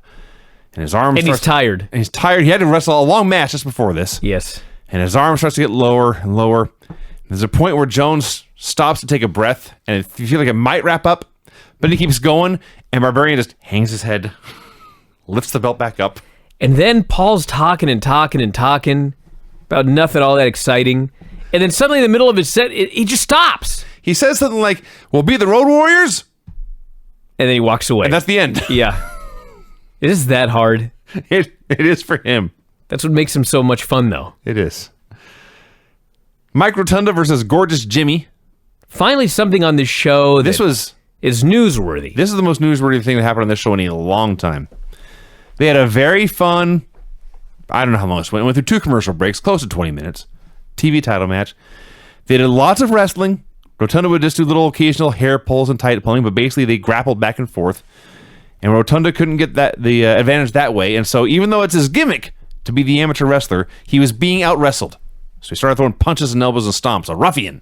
Because he's a heel. A roughneck. Yeah. Now, that being said, when Garvin would make a mini comeback during this match, Rotunda would shoot a double leg to cut him off. Because he is a good wrestler. Hey, that's leading to their amateur rules, man. It is. It's just that Garvin's better. That's why Rotunda's the heel. Back in the day, one of the ways to be a heel is to be a worse wrestler than your opponent. So, he's got the heat on him. And Garvin's down on all fours. And Rotunda just does a kick to the ribs. And he celebrates, "Yeah, look at me, Kevin." And Kevin goes, "Field goal." They're all very happy about this kick to the ribs. And then like 5 more minutes go by. And Rotunda goes to the corner. He's going to do the kick to the ribs again. And Garvin is Lucy. He pulls himself out of the way. Rotunda is Charlie Brown. He kicks and goes flying, lands flat in his back. Garvin makes his big comeback. He hits a running elbow. Not even like a jumping elbow. He just runs at him and elbows him. And he makes a cover. And the ref counts 3, but then Sullivan puts the foot on the ropes. Yeah. So cheating and not even being good at cheating. Because the 3 count happened. But then the ref sees the foot on the ropes. He thinks, "I must have made a mistake." And the match continues. So Garvin makes another cover. Sullivan tries to hit the ring. Precious tackles Sullivan. Yes. Precious goes after Sullivan. Yes. So she stopped him. She did, Somehow. She grabbed his foot and then the ref went over because there's like a man and a woman fighting outside. Yes. And somehow they all fall to the ground. And of all the people, the ref is killed. That is what happened. Actually, I'm glad you got that. I merely wrote ref got bumped because I was not clear on how it went down. Nah, he was brawling, or he was trying to break up a brawl between Precious and Kevin Sullivan. Yes. In an S&M mask. Yes. He falls out of the ring, lands on the cement, he dies. So then Steiner gives Garvin the coat hanger. Yes. Or not Garvin. Rotunda. And he chokes Garvin unconscious. The referee... Wrap the coat hanger around the neck and then wrap your arm around it. Yeah, the referee wakes up. He only sees his big, thick arm. He doesn't see the coat hanger. Yeah. So he rules that Garvin is unconscious. He calls for the bell. This was interesting because I don't know what happened here. I don't know if Shane Douglas really was late. But normally when you advertise a match, especially back in the day, and the guy can't be there and you put a replacement in, the replacement wins. More often than not. Yeah, so not only was Jimmy Garvin a replacement who did not win, But he lost via dusty finish. Double whammy. That's what happened. This company did not need this at this point in time. No. But hey, on this match, or on this show, if you could do one good long match on a show that otherwise is nothing but squash matches, great. That's all we need. So this is, as we noted, the most newsworthy thing to happen on the show in a long time. And everyone was going crazy. It was a good match. And then chaos at the end. Everyone's going crazy for the finish. We didn't even talk about how, as the choking is going on, Santana comes out to try to make the save, and he gets fought off. Gets waffled with a chair shot. Sullivan just destroyed him with a chair. I think somebody else was out there too and got fought off, and eventually the heels left. But so the place is still buzzing. This place needs a chance to calm down. It needs a chance to catch its breath. The whole crowd does. So Dylan's out there to cut this promo, and he also needed a chance to catch his breath. It sounded like he was not too excited, but he plugs all the matches at the Clash, promises all the championships are going to be in the line, and talks about Sting and Flair. He just says, we're going to find out if the Scorpion has a better hold than the Figure 4. And he's done. He's going to go leave, and whoever the announcer is probably Crockett, but I don't remember. But he says, there's no counter to that Scorpion, you know. And Dylan stops and looks at him and says, there's no counter that you know of. That you know of. And he leaves. Tully Blanchard and Arn Anderson versus Steve Atkinson and Dave Spearman. Hey, you know who was a good team? Tully and Arn. Yeah, you know why they were great? Well, a lot of reasons. Great promos. Mm-hmm. They were great technical wrestlers. Yep. But they were also great brawlers, and they were great heel bullies. There was nothing all they of the could above. not do. Yes, yeah. Man, they beat the shit out of these guys. Tully did it wasn't exactly like it, but it was very similar to Pentagon's arm breaker spot back here in 1988.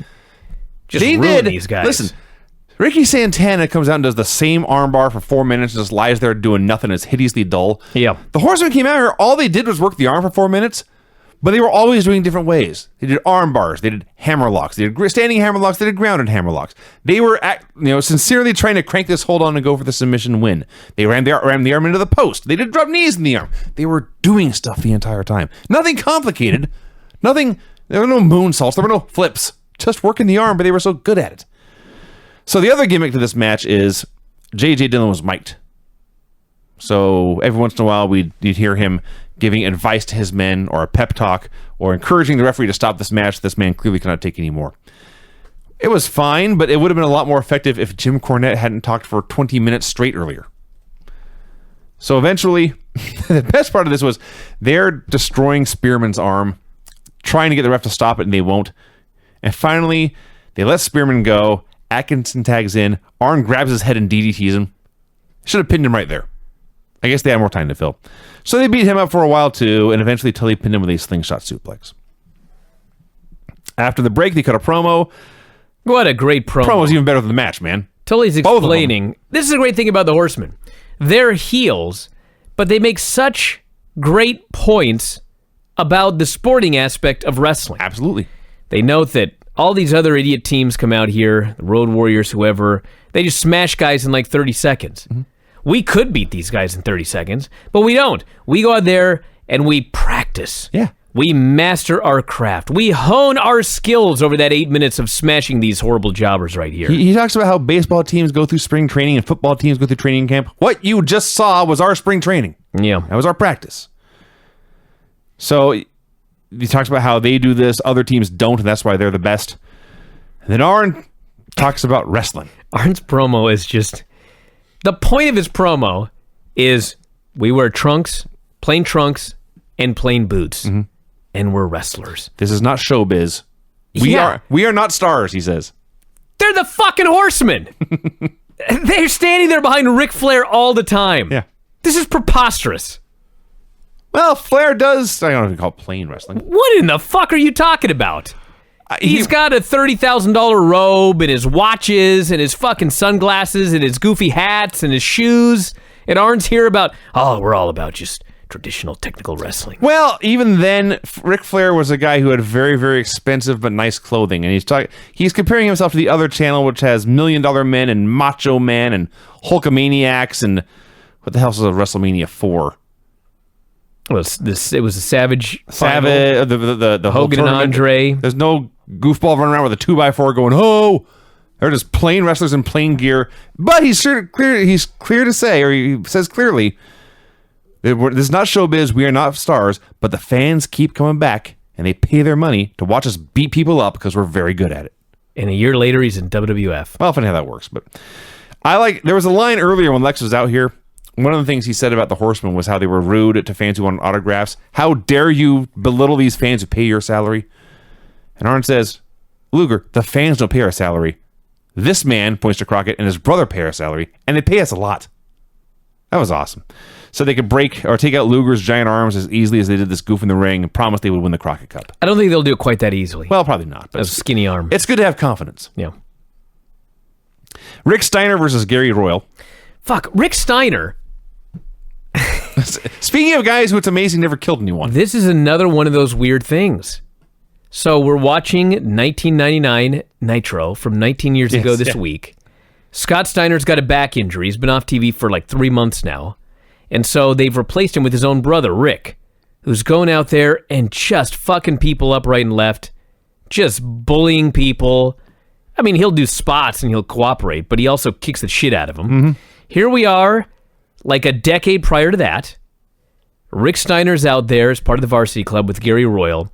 He's just fucking mauling this guy. Just tearing it apart. He gave him a move I have never seen before. I hope I'll never see it again. He grabs him and he's going to do a simple headlock takeover. But he does not take the guy over. He takes him halfway over and drops him right on his fucking head. Just killed him. The guy lands on his back. Destroyed him. And Rick's response is to look up and just look into the camera and smile. Yeah. Look what I did to this I've guy. ended a life. You're on national television. I damn near killed him. He yanks at his tongue. Yeah. He puts him in the sugar hold and pulls his tongue for the submission. You're not allowed to pull a guy's tongue. This referee sucks. You're glossing over the part where he suplexed him onto his head before putting him in the sugar hold and yanking his tongue out. Yes. I mean, it was enjoyable. Oh, it sure was. But, oh my God, it was. Oh, the Varsity Club was the best. I like Gary Royal. Why do you have to beat him up so bad? Couldn't you have beat up Dale Lapperouse That would be instead? better. That would be better. So they go to cut a promo, and Crockett doesn't even have a question. He just says, "You're repulsive, you and your guys," and he holds the mic out. Well, he's not wrong. So Sullivan cuts his promo. In 2018, we would say he was subtweeting the Horsemen and the Midnight Express and the Road Warriors. He makes veiled references to all the other teams in the roster. Says his men would beat them all. Talks about Jimmy Garvin. Claims to have paid for a lot of good times Jimmy Garvin had in Singapore. Yeah.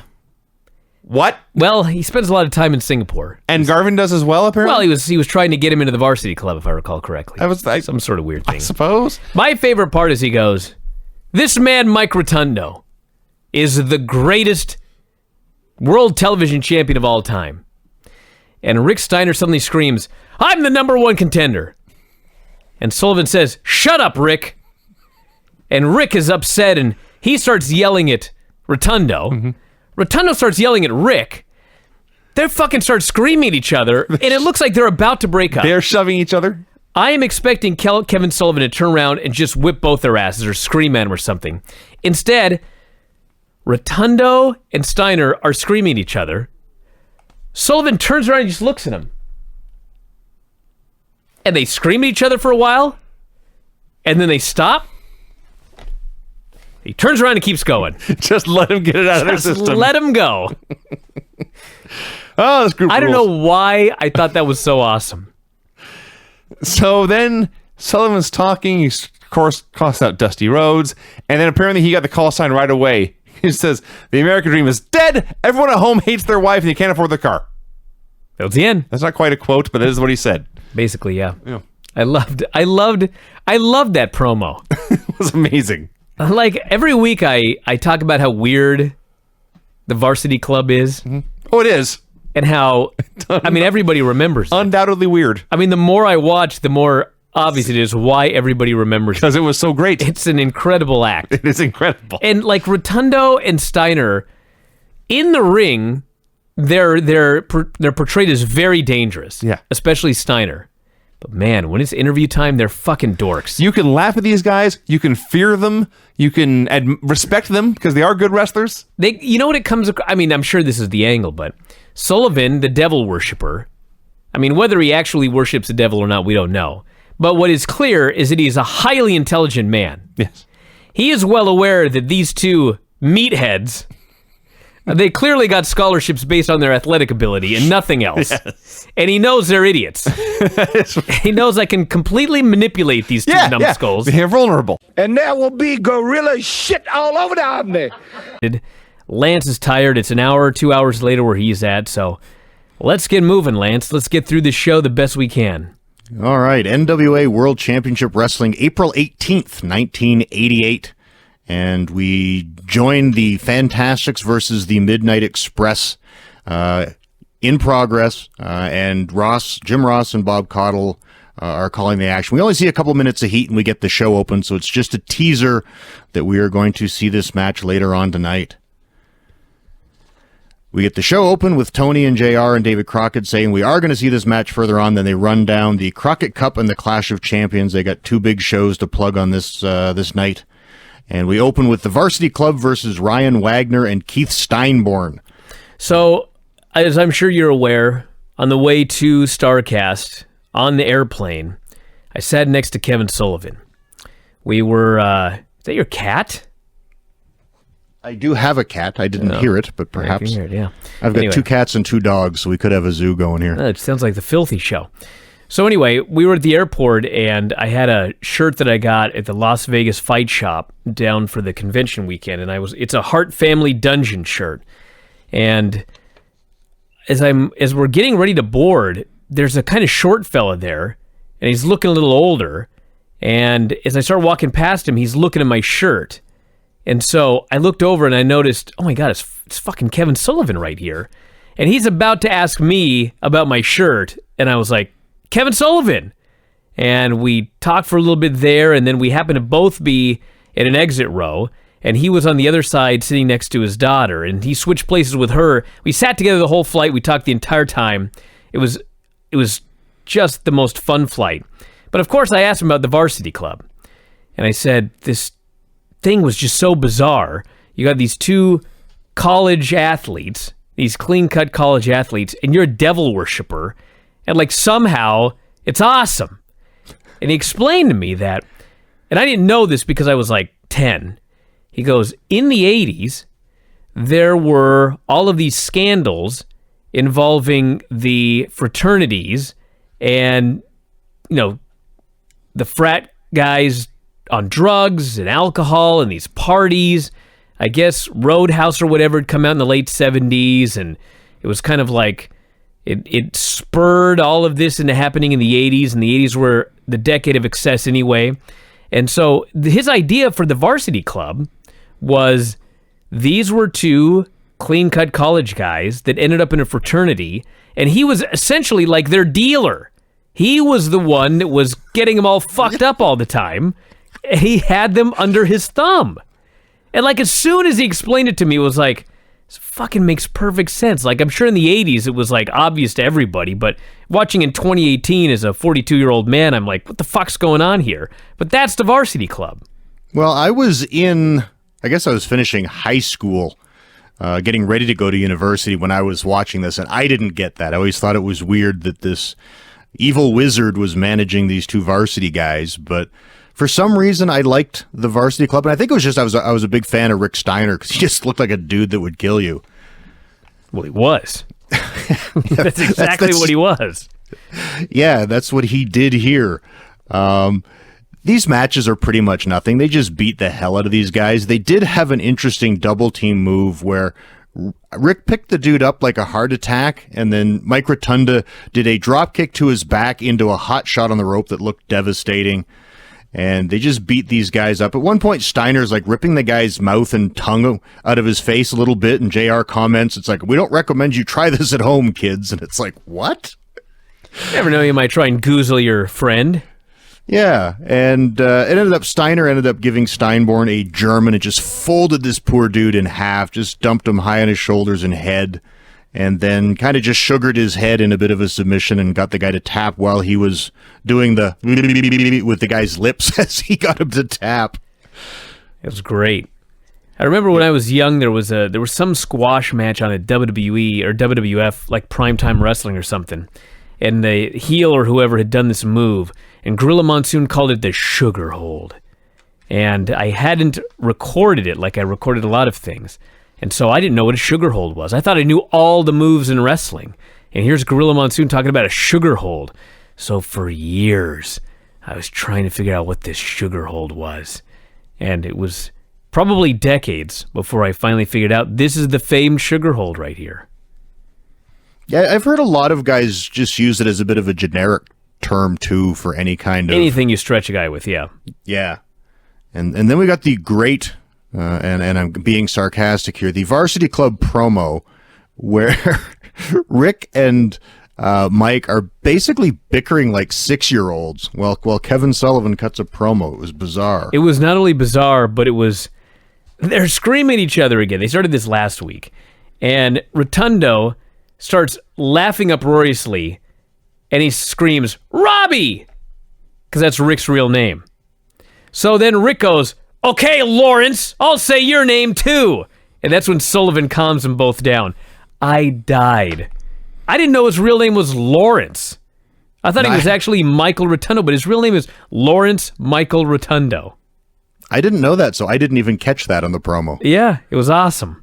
It's not the only time real names are used on this show. Either. No, not at all. All right, then we go to the Midnight Express Fantastics match. I thought it was a title match, but it's actually non-title. And it's joined in progress. They got heat on Tommy Rogers. They announced that they're like 25 minutes in, so this was a long-ass match. And, you know, the crowd's going crazy. Get a hot tag to Fulton. The place is going crazy. He just gets a brief flurry on the hot tag, and they cut him off, too. And this is just going insane. We get a bunch more, another 5-10 minutes of heat. I think they announced that there's 45 minutes gone at one point. And then, where are we? Missing my notes here. I'm getting ahead of myself. 35-minute call. Oh, the great spot.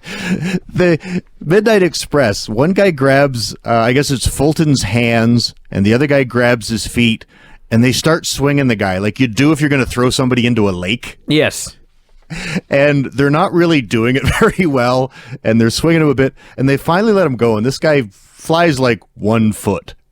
And Cottle's trying to put it over, saying they threw him halfway across the ring. It's like, that was the worst spot ever. The great rocket launcher spot there at the end. Basically, the heels try it. The baby faces pulled Fulton out of the way. Rogers goes up top. They hit their own rocket launcher. 1, 2, 3. The place goes batshit crazy for this finish. I thought it was a title match, too. Yeah, literally jumping up and down. It's the Jim Cornette line of throwing babies in the air. They were going crazy. They're going crazy, and I thought, my God, they changed the tag titles here on the show, and turns out it's a non-title match, but point of this is the fans were so invested in wins and losses that as important as the titles were, if you merely won, it didn't even matter that they weren't getting the titles. They won. They beat the Midnight Express. The fans absolutely, they just loved it. I can't even describe how over this was. Yeah, it was a bigger pop than when the Money in the Bank gets cashed in today. Like, they were just going crazy.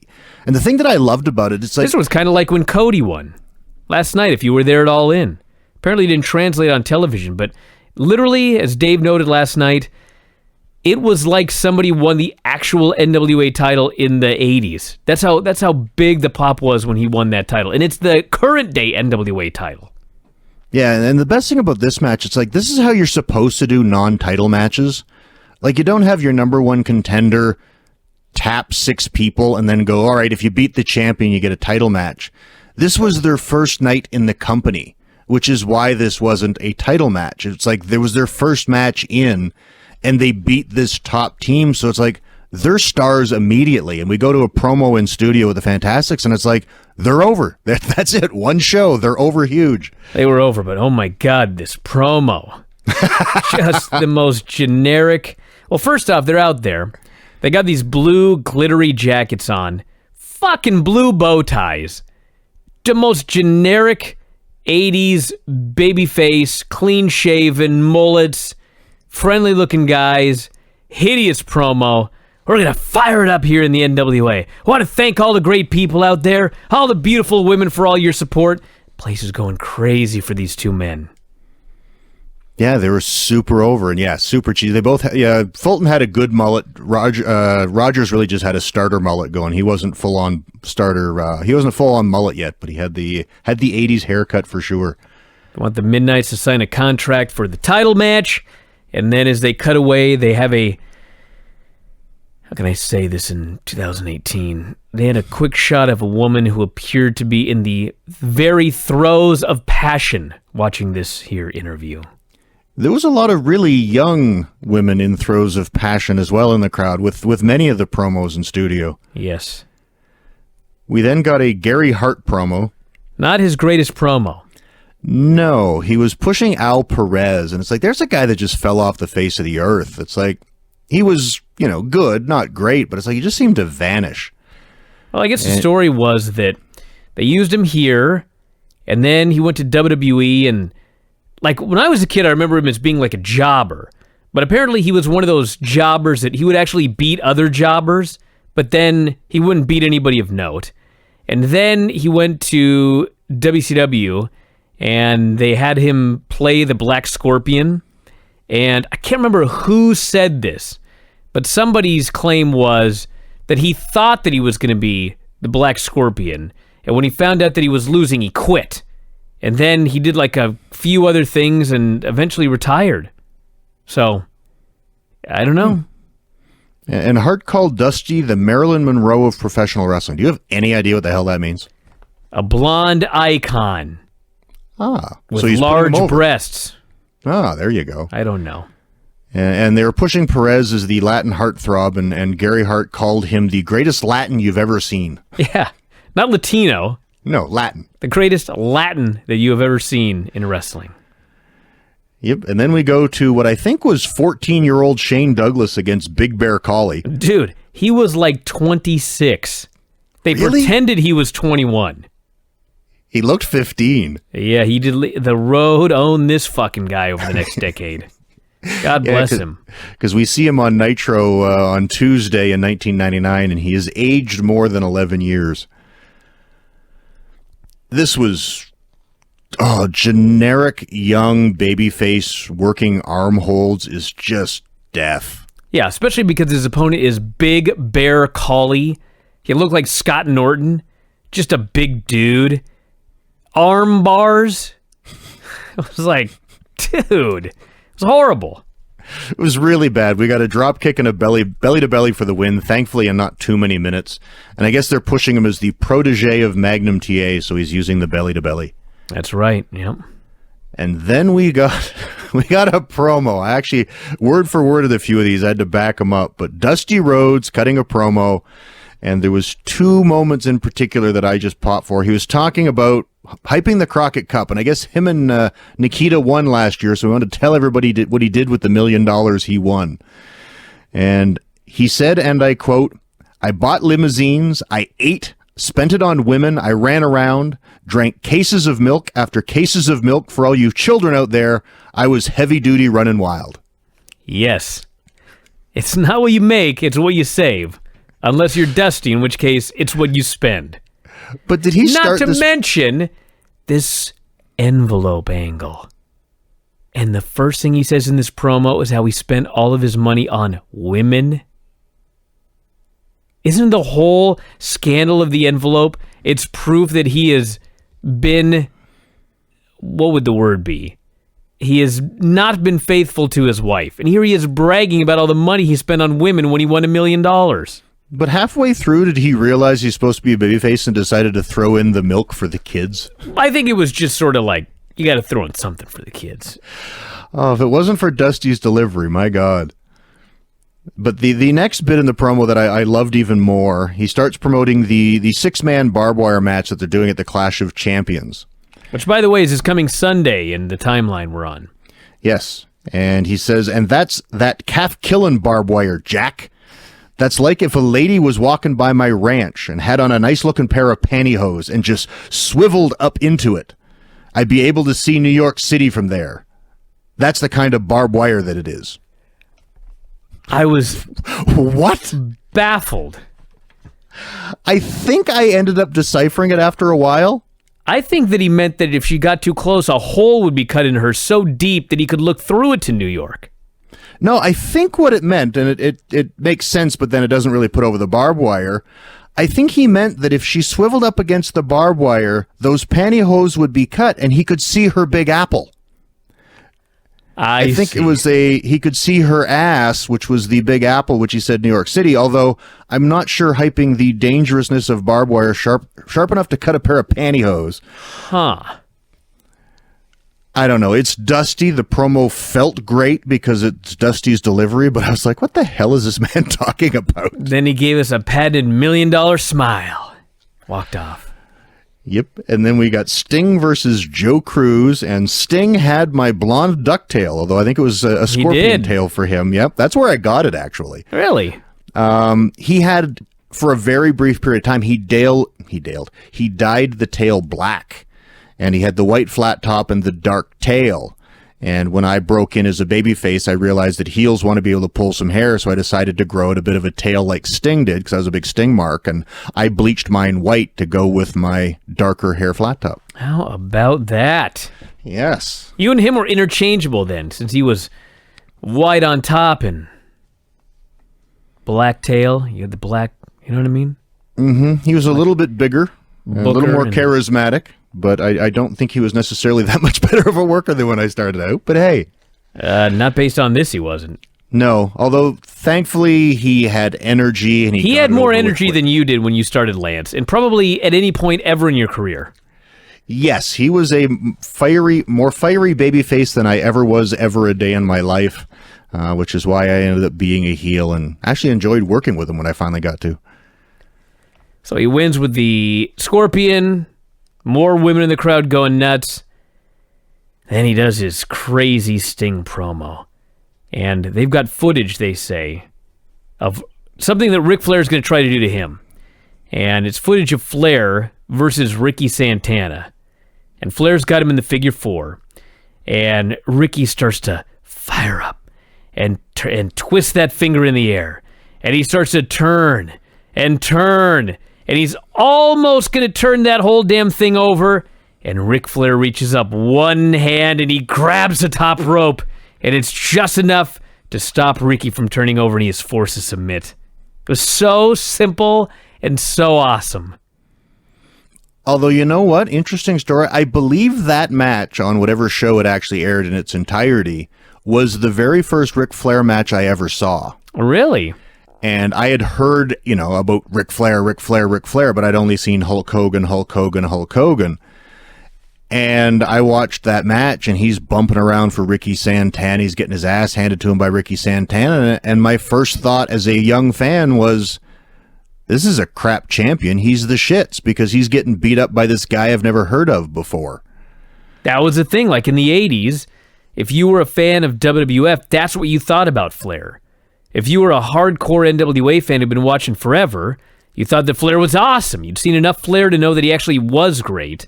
But that was one of the things about Rick among fans that weren't hardcore NWA fans. They saw him as a guy that, he's not as good as Hulk Hogan. Hulk Hogan beats everybody clean. This guy can barely beat anybody. Yeah, and I don't think I'd seen a Flair promo yet, so it's like I just see a guy out here getting his ass kicked, and I'm like, that's no big deal. A source told me, Lance, that you started watching at that bench press contest. Is that right? Yes, I'm actually your unnamed source. Oh. So yeah. Yeah, the bench press competition was the first NWA show I saw. I was a gigantic Road Warrior mark, and we never got NWA. And then when I found out we were getting a 1-hour NWA show on Saturday, I was so excited, and I watched the first week. I'm like, I got to see the Road Warriors, and they're like, the bench press competition. I was so excited. And then Animal got hurt, and I'm like, are you kidding me? It's like the Road Warriors are going to be off the show. I was so hot. Well, they were not for long. No, thankfully they weren't. Sting was hyping a cage match here. Was that for the Crockett Cup? Because they didn't do a cage match at the Clash. What the hell was he talking about? He could have been talking about his buddies. He could have been talking about some random house show match. Him and Flair went all over the place prior to the Clash. So maybe in some arena they had a cage. I don't know. I don't know what he was talking about. I never know what he's talking about. Yeah, it's one of the weird things with these shows is they plug those, oh, and we'll be having matches in a lot of other towns, and you might not even be champion by the time you get to this big show, because they've got to plug those live events. That's right. And by the way, when he... so they got the thing turned over, and then Sting hits the ring, beats the hell out of Flair. Tully tries to make the save. He gets beaten up. Flair tries to go up top. Sting shoves him. It's like a cartoon, the way this one man is just beating up all the heels. Finally, they attack him. Basically, Sting puts Flair in the Scorpion, and he's attacked from behind like a coward, because cowards like Charlotte attack people from behind. They stomp a mud hole in him, and then his promo is, I was beaten, but I'm back, and my dreams are going to come true. I'm not hurt. But they also, because they whacked him with JJ's shoe. Yes. And we never saw any blood, but Sting actually said he was bleeding, but he was a tough bleeder, and it was to explain, I guess, why he didn't have a mark on him. I wonder if Sting was supposed to get color and he didn't. I've seen that happen. Yeah, I've had that happen to me. Yeah. Sucks. And Keep then gouging at your head and nothing comes out. No, I intended to not get it because I thought it was stupid. And I put a small scratch in my forehead with my thumbnail and went, I don't know, I just didn't come. I don't know what happened. How about that? Yeah, in Europe in '93. Anyway, Jim Crockett then plugs the Crockett Cup to Clash and announces that the Fantastics versus the Midnight Express for a title match has been added to the Clash of Champions. And in great timing, we then get Jim Cornette and the Midnight Express for a promo, and Jim Cornette talks for, I don't know how long, I didn't time it, but like 2 minutes, never takes a breath, and is just amazing. And did you notice Bobby Eaton when he grabs a pen and paper? That he's wrote like a chapter of the Bible on that thing? I don't know if he was doodling, writing notes, but it's like he's just totally not paying attention to Jim. Well, I think he was signing the contract. Oh, is that what he was doing? I think that he was signing the contract, but he was fucking writing for like 10 minutes. I thought he was making notes and trying to pop Stan Lane or something. I mean, he may have been. You didn't watch last week's show, did you? No, just listen to Oh, God, you should go back and watch that Cornette deal where he calls a match and then does an interview and goes for like 8 solid minutes, not taking a single breath and ranting the entire time. This was nothing compared to that. Yeah, Cornette's amazing. We then get the Powers of Pain versus Mac MacGyver and Bob Riddle. Powers of Pain just kill these dudes, and we really just get a top rope headbutt by the Barbarian for the win, and then we get the Powers of Pain. It was great because you had 2 jobbers, like not even just like 2 opponents, 2 hopeless fucks in that ring. You've got these 2 giant monsters, the Powers of Pain. Powers of Pain come out with Paul Jones and Ivan Koloff. There's 4 men out there verbally and physically abusing these 2 poor jobbers. A fantastic group of heels. Yep, and then we get the promo by all 4 of them. And I got to tell you, Warlord eventually adding paint to his outfit was a big improvement because he has a very dull-looking face. He's just a guy. Yep. Well, very big one. Very, very large one, yeah. But Paul Jones pushes the Bob Wire match. Yes, the Bob Wire. Yes. And then we get Ron Simmons versus Trent Knight. And I swear Ron Simmons looked a little bit older here in '88 than he did in '99 on Nitro. Oh, fuck. Look at Teddy Long on this show, and then look at him in 2008 when he's on SmackDown. He looks way younger in 2008, 2009, or whatever year it was, and he looked here. Yeah, I think Ron, just because his hair's longer, he's got a bit bigger of a fro, which makes him look a little bit older. But Ron's just a beast as an athlete, and the announcers are just spending the whole time putting over how great of an athlete is, this great newcomer, and they're just putting this guy over as an amazing thing, which he is. And he wins with a modified spine buster, but a good showing for just killing a dude. You know, when we first started watching this, like, I don't know, 3 years ago or whatever, there was a Ronnie Garvin Ric Flair match, like a year and a half before Garvin won the title. And I don't know when they decided. Actually, I really don't know, because I'm not even sure that the long-term plan was to make Ron Garvin the champion. Someone told me that originally the idea was that Jimmy Garvin was going to win the title from Flair, but I guess he got something and then he couldn't do it. But anyway, I wonder how long they had it in their mind that Ron Simmons is going to be the champion someday. Because I think he won it like 1990 or 1991, maybe 92. I forget what year it was, but it was a ways down the road. But when he was on the show like a couple months ago, I mean, they sort of began planting the seeds that this man could be a future world champion. They protect him very well. I just wonder how long they had that in their minds. Or whether it was just building up. Yeah, who knows? But we go to a Flair J.J. Dillon promo, and it's funny how much they plug the Clash at 4 o'clock. And it's a classic Flair promo. He pretty much promotes the entire Clash, and I could watch Flair promos all day. There's a great line where JJ goes, I see Sting come out here, and he goes, woo! And he puts his hands up around his mouth, and then he takes his hands away from his mouth, and he holds up to the camera, and he says, this same shape is Sting's IQ. And Ric Flair is standing next to him, and he's stone-faced, but as soon as JJ says Sting's IQ is 0, he cannot help but break into a smile, and then it's on. It says, Sting will find out why there's only one World Heavyweight Champion. Whether you like him or not, he's the best. He's beaten them all, lives for the chase. The 27th will be the biggest sporting event they'll have ever been involved with. He rattles off, he used to do this in WCW as well, whenever he would talk about legends of the sport. He starts rattling off every name on the show. Sting, Dusty Rhodes, the Road Warriors, the Midnight Express, Tully, Arn, the Legion of Doom. I'm probably missing a few, but I mean, and that was off the top of my head, actually. He rattles off everybody's going to be on this show, like, just off the top of his head.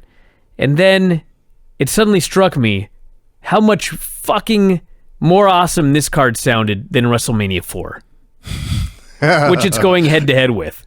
WrestleMania 4 is bad. Dude, he rattles off this talent. I'm thinking about the talent in that tournament. It's like, well, no wonder they destroyed him. Yeah, no doubt. That's one thing that's great about these promos. It's like today, because they're scripted and often rehearsed, you don't see genuine reactions anymore. Because you know JJ never told Flair what the hell he was going to say. So it's like you get authentic reactions because you don't know what they're going to say. Like if you go back to any of my ECW stuff with Dawn Marie, she never knew what I was going to say, so all her reactions were real. That's the way it should be done. Yep. We get Jim Crockett announcing that Luger and Wyndham are going to challenge Tully and Arn for the World Tag titles at the Clash, because that Clash is so much better than Mania 4. And we then get the Road Warriors versus El Negro and Steve Atkinson. And El Negro is, I guess, translated into the Negro, and he's really just a big black dude with a mask on. Unbelievable. Yes. Animal's in the goalie mask, and this is just beat the hell out of him in 15, 20 seconds and hit the Doomsday device. This was just, look how impressive these big two crazy dudes are, and that's exactly what got them over and why I loved them so much. I did love Animal's hockey mask, the visual, but it fucking was bad when he had to cut a promo. I could not understand a word this guy said. Yeah, he's mumbling, you can't make out a word, and then Hawk, who wasn't mumbling, was so weird with his promo, I had almost no idea what he was saying. He said he would write some poems, and I think he said something about monkey zits, but other than that, I didn't catch much. I didn't understand his poem, but he did have one good line where he says, "The Clash will be the night of the living dead, because we'll be living, and you'll be dead." It's like, can't get away with that today. That was something else. Yes, that was a good close line. Did you notice that Hawk had a bad bout with a razor when he shaved his head that day? There was a lot of nicks in the top of his head. Never good. Nope. We then got Lex Luger versus... Pause right there, Lance, my friend. Yes. So all of you that have been listening to these reviews, you know that during each commercial break, a graphic comes up on the screen, and it has some words, some little nuggets of wisdom for you. Stay tuned! The best wrestling is right here. Or, I don't remember what the other ones are, but they're all generic whatevers.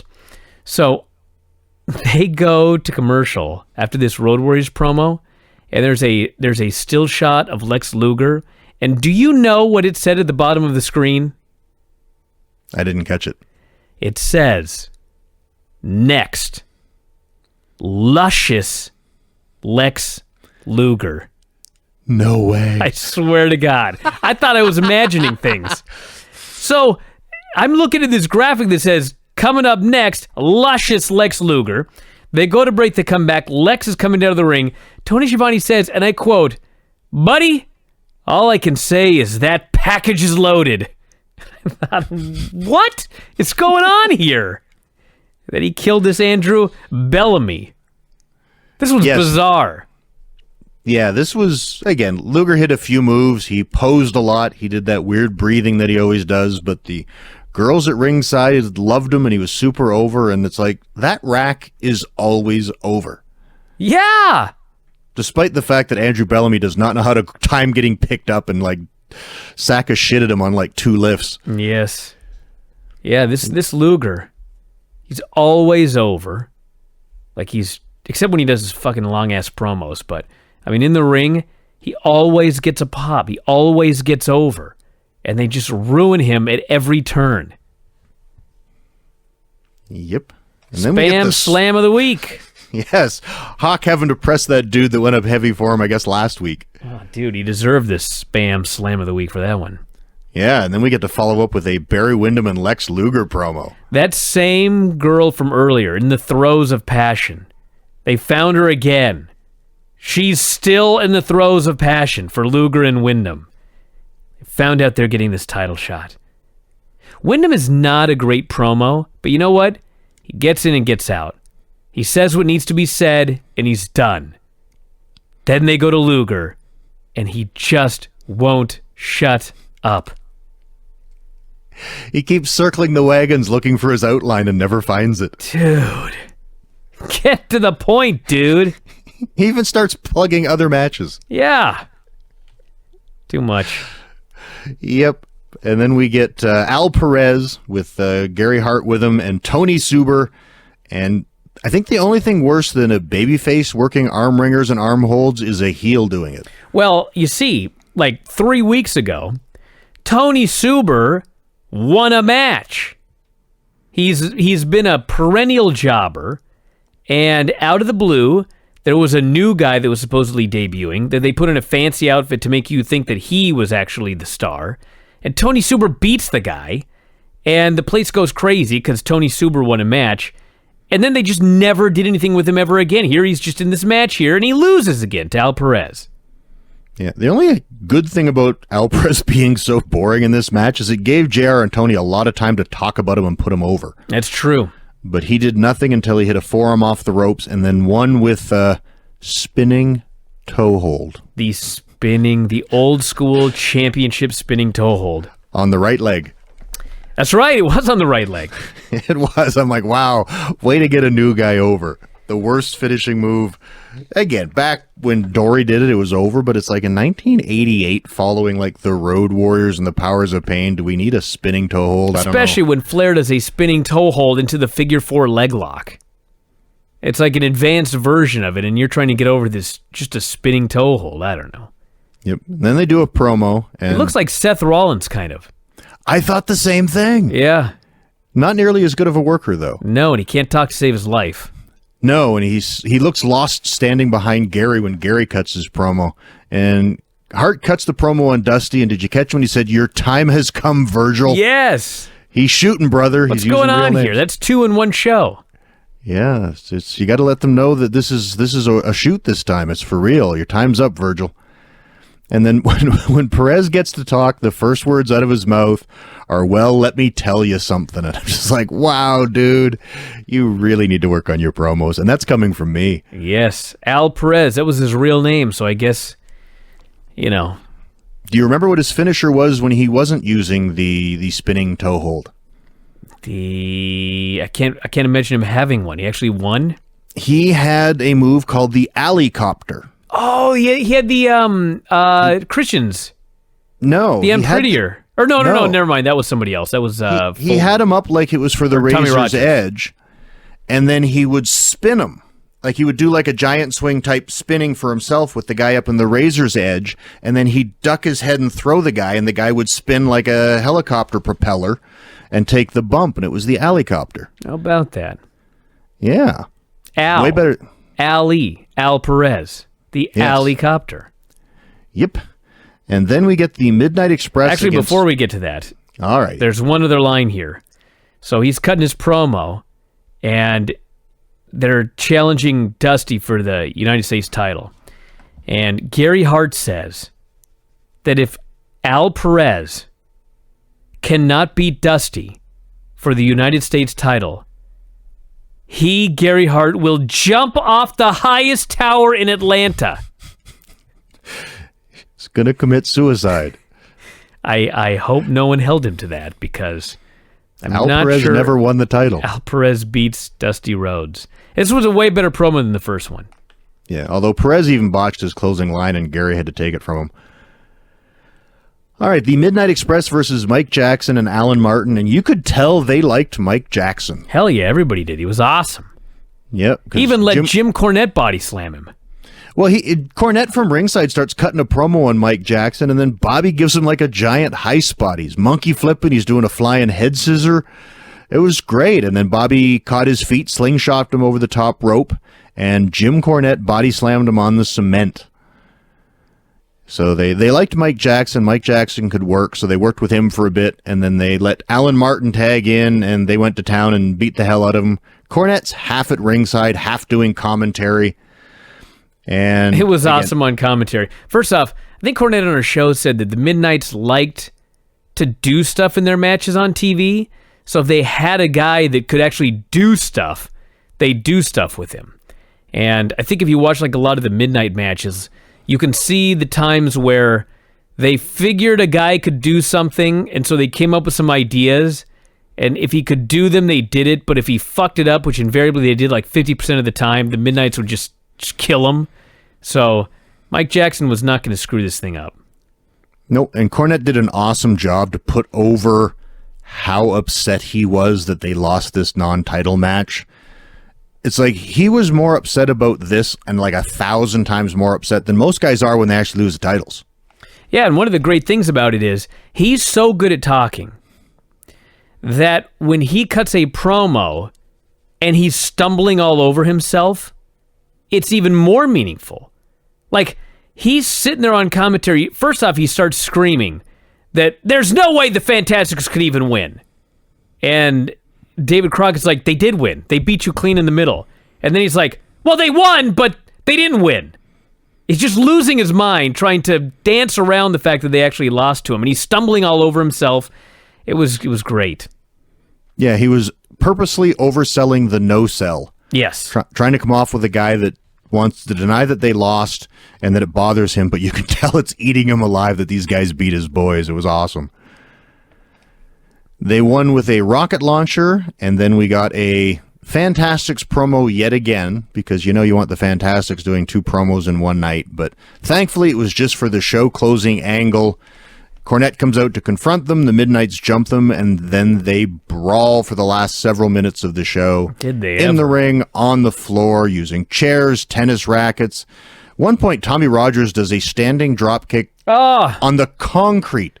So I was reading about Tommy Rogers because he passed away a couple of years ago. And apparently, like, he was in his mid-50s, maybe 56 or something like that. And he was just in tons of pain. And he needed, like, a double hip replacement and some other things. And he had to take all of this pain medication and try to make it through the day. I'm reading about all of this. And I literally look up, and he does this drop kick on the cement. And he leaps in the air. He hits the drop kick. His body turns, and he literally fell flat on his stomach, knees, hips, just directly on the concrete. And I just thought, well, first off, like, don't do this. But second off, I mean, as dangerous as it looked, I mean, we see people splatting on the outside all the time nowadays. And granted, there's usually a mat, but there's not always a mat. And they're doing it far more frequently. I'm just kind of, I don't know. I guess we'll see what happens. Hopefully, it's not too bad, but I think it's going to be rough the next couple decades for a lot of guys. Did you see the GIF or video that Craig shared on Twitter just tonight? No. Of PCO power bombing a guy over the top rope onto the floor. There's a mat, but he takes the power bomb over the top rope and just lands high on his shoulders on the floor. And it's Dude. yeah, there's going to be some beat up sore bodies in years to come. I mean, I'm listen, afraid. I don't want to mention any names, but there were a lot of older wrestlers at StarCast. There were a lot of younger guys, but there were also some older guys. And there were some older guys who they don't look good. They can barely move. They never did any of this shit. And I'm not talking like old. I mean, they're old, but, we're talking 50s, 60s. A lot of them not even their 60s. There's a giant fucking spider on my wall right now. Nice. No, Doing a not run. nice. Just went behind. God damn it. I hate spiders. I was in the middle of a very passionate from the heart rant and a giant spider crawled out from behind that curtain and then went behind the curtain again. So now I'm going to have to go find it. Or get your tiny blonde wife to save you. I'll get the cats. There you go. Yeah. But they go off the air with this brawl, and this was a great show. It's like it opened up with the tease of the Midnights and the Fantastics, and it's like this show got this feud and this match over so big. It was awesome. I enjoyed it, and I can also see, like watching the show, how you could attract new fans with this kind of show. Yes. All the segments are short. You get to see all of the guys win. And if one of these guys grabbed your attention, whether it's, luscious Lex Luger, or you think the Road Warriors are crazed maniacs, it's like, or Dusty's promo or Flair's promo, it's like, it's so easy to grab someone's imagination and attention in a short little segment and they do such a good job of explaining stuff. It's like, you're not confused for a second and you get a taste of so many great flavors. I love this show. Well, it's not only that, but if you watch this show, pick your favorite guy. Could be the Road Warriors. Could be Sting. Could be Ric Flair. It's not a business like WWE today where we're going to pick your guy. And Yes. that's it. Like, we're going to pick your guy. If you don't like the guy we've picked, invariably your guy is going to lose a bunch of matches and probably at some point be such a geek that Bryan and Tom are going to chop him. There's nothing like that. Can you imagine doing a chopping block for the NWA? Who the fuck would we chop besides jobbers every week? Yeah, that's the thing, is they're all on, for the most part, a level playing field, because everybody gets their 1 to 4 minutes to do whatever the hell you want in the ring and go over. And then you get 1 to 3 minutes to say whatever the hell you want to try to get yourself over. So if you have the ability to get yourself over, you're going to get yourself over. Yeah, they wanted everybody to get over. That's how they made their fucking money. Not like we want a guy to get over, and we want a girl to get over, and everybody else we could give a shit less if they ever get over, because we're just going to make money one way or the other. That's why the show is so enjoyable. You can pick your favorite and stick with them, and for the most part, your support will be paid off if they're baby faces that you pick, or heels as well. Yeah, and really, and that you can't go back to it, but it's like you might get a couple of live events that you could go to in your town, or a couple of big events you see on the shows. So it's like, even if your favorite guy loses every big match, you still see him win 75% of his matches. Exactly. Yep. So there you go, everybody. That's the NWO. Throw the... So let's get funky like a monkey. Get ready. Oh, I'm ready. Let's do this. NWA. Haven't you learned by now after all these years? I should have. Yes. Just go along with it, dude. I should It's up to the fuckheads on the board to tell me how stupid I am, not you.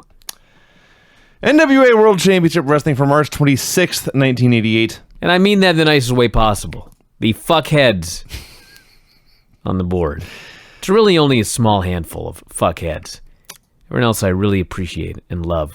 So usually the show opens, there is a match going on, or a brawl, or a promo, and it cuts Something. off at a key point, and then later they show you what happened after that key point. This week they opened with Nikita Koloff killing some geek with a sickle. Then he killed another geek with a sickle. Yeah. Then he killed a third geek with a sickle. And it was great at the time, but looking back on it, Nikita never again appeared on the show. Well, they were just alerting us that he was back. He is still around. Yeah. I don't remember. I don't think he's around much longer, honestly. But No, it's a brief return. There's a lot going on here in the NWA in 1998. so the theme of this show is that even though the Clash of Champions was tomorrow, the Crockett Cup was a much bigger deal. It wasn't on this show. And frankly, that wasn't the biggest deal going on either, as we shall get to. I couldn't figure out why this wasn't all about the Clash. I don't know. Like, did they just figure, well, everyone's going to watch it. Let's just do something else. They did all...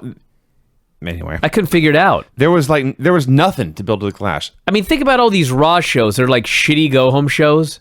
They're still better than this go-home show. As a go-home show, this was awful. There was literally an interview with Flair, Flair which mentioned it. mostly he talked about Penthouse. Mm-hmm. There was an interview with Sting where it was the worst Sting interview of all time, and he didn't want to be there He didn't want or to talk about it. No. And that was it. And they plugged somewhere in here that the seedings, the top seedings, the Crockett Cup would be announced at the Clash. Yeah, who gives a shit? So you even that is just using the Clash as a vehicle to promote something else. So we had the Sheep Herders versus Ryan Wagner and Tony Bowman. So the announcers are not talking about the Clash; they're talking about the Crockett Cup.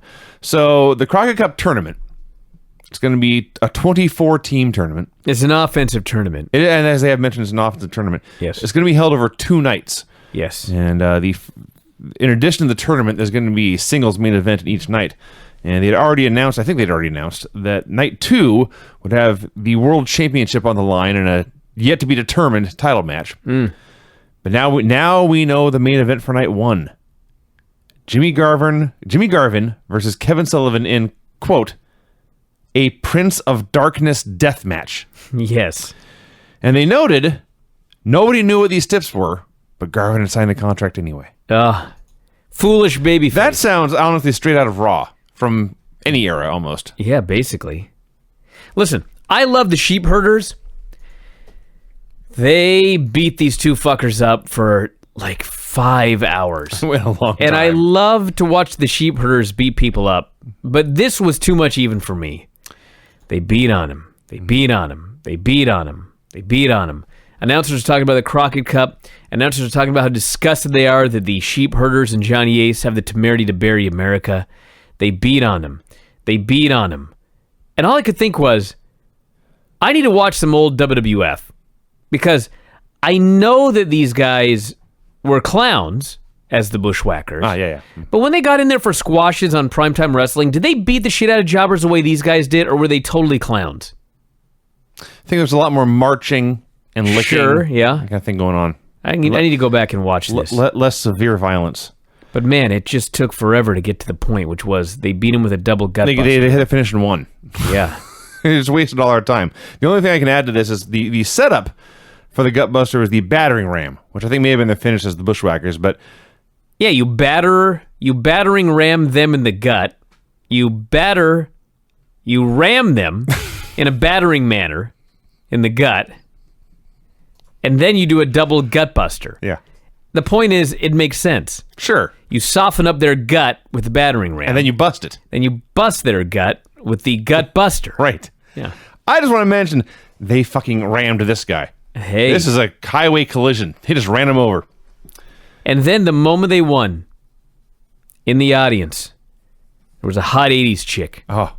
with the most preposterous hair, and she just had to take her jacket off. She just stood up to slowly remove her red jacket. It was red just- leather jacket. It was too hot in the building after this finish. Yes, revealing her crop top. And with her hair and her hairspray, I assure you she was taller than Barry Windham. Yes. Giant 80s hair. Speaking of Barry Windham, the Twin Towers come out for a promo. Here was a Clash plug. They're fighting Tully and Arn in the Clash. They're going to win the titles. The Twin Towers. Yeah, that name didn't last long. No, it went to Well, the team didn't the last Big long, Boss Man and Akeem the That's true. African Dream. That's a very different team. Yes. Every time I hear the Twin Towers, I expect those guys to come out. But then it's Wyndham and Luger. I'm trying to decide if that's an upgrade or not. Promo-wise, no. Yeah. Akeem and Big Boss Man would do a way better promo. And Slick. Yes. Don't forget Slick. For sure, Slick. So they said they've got the Horsemen right where they want them. They're going to win the titles tomorrow at the Clash. They're going to go on and win the Crockett Cup because it's a much bigger deal. And then at the end, Lex just had to take his shirt off, and all Wyndham could do Of course he did. All Wyndham could do was laugh. Envy, Barry Windham has.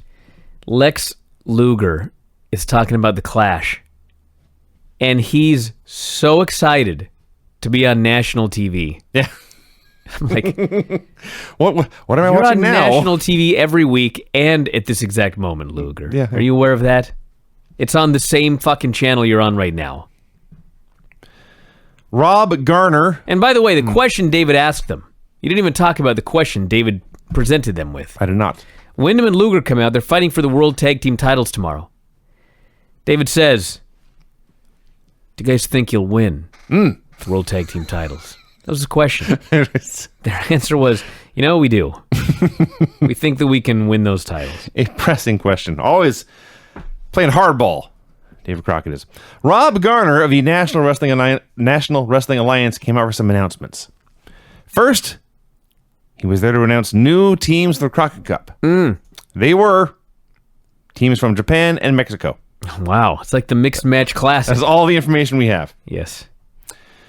Talked about the Prince of Darkness match. Yes. He said on night 2, there will be a World Championship match. At this point, who should interrupt but the World Heavyweight Champion, the Nature Boy Ric Flair, accompanied by a lovely young blonde. Now listen, Vinny. Every time we watch these old shows from the 80s, and these women come out, you salivate over them every time. You love these 80s women. I love 80s women, it's true. I could not possibly care less. I don't live in the past. But when this girl came out, I was like, she is exceptionally gorgeous. Oh, she Who was. is this? I thought that he just randomly In all sincerity, found a really, really good-looking woman. I'm so happy you asked. So Flair said, this is Patty Mullen, the pet of the year. Yeah. Now, I'm sure Tony knows. Pet of the year is the penthouse model of the year. Yeah. Did you notice, by the way, they would not allow the word penthouse No, on this show. just pet of the year. Every time somebody said the words penthouse, it was bleeped out. That's really weird. I don't know. So, Patty Mullen. Patty Mullen, pet of the year. Now, it was my duty, my responsibility, and my obligation to confirm this claim. That Patty Mullen was actually the pet of the year in 1987. She was. It was 88. I've checked, and there are in fact photographs of her with no clothing on from her photo shoots. Oh. They're out there. Just so I you know. didn't see any of that. And then I did some more researching. She also had an acting career. Yes. She was the star, the title character in one of the most famous exploitation films, notorious exploitation films of all time, Frankenhooker. That's Tony furiously typing over there. I have seen this, actually. It's been a long time, but I have seen Frankenhooker. It's just what it sounds like. I'm just going to share this little anecdote from the Wikipedia page for Frankenhooker. So they wanted this film to get an R rating, but they wanted to get away with everything they could and still get an R rating. So as they're negotiating with the MPAA, they get a phone call, and they're told, congratulations, you're the first film rated S. And he said, S? For sex? And they said, no, for shit. Wow. Wow. So there you go. This is the kind of talent Ric Flair was hanging out with in 1988. It sounds like a potpourri.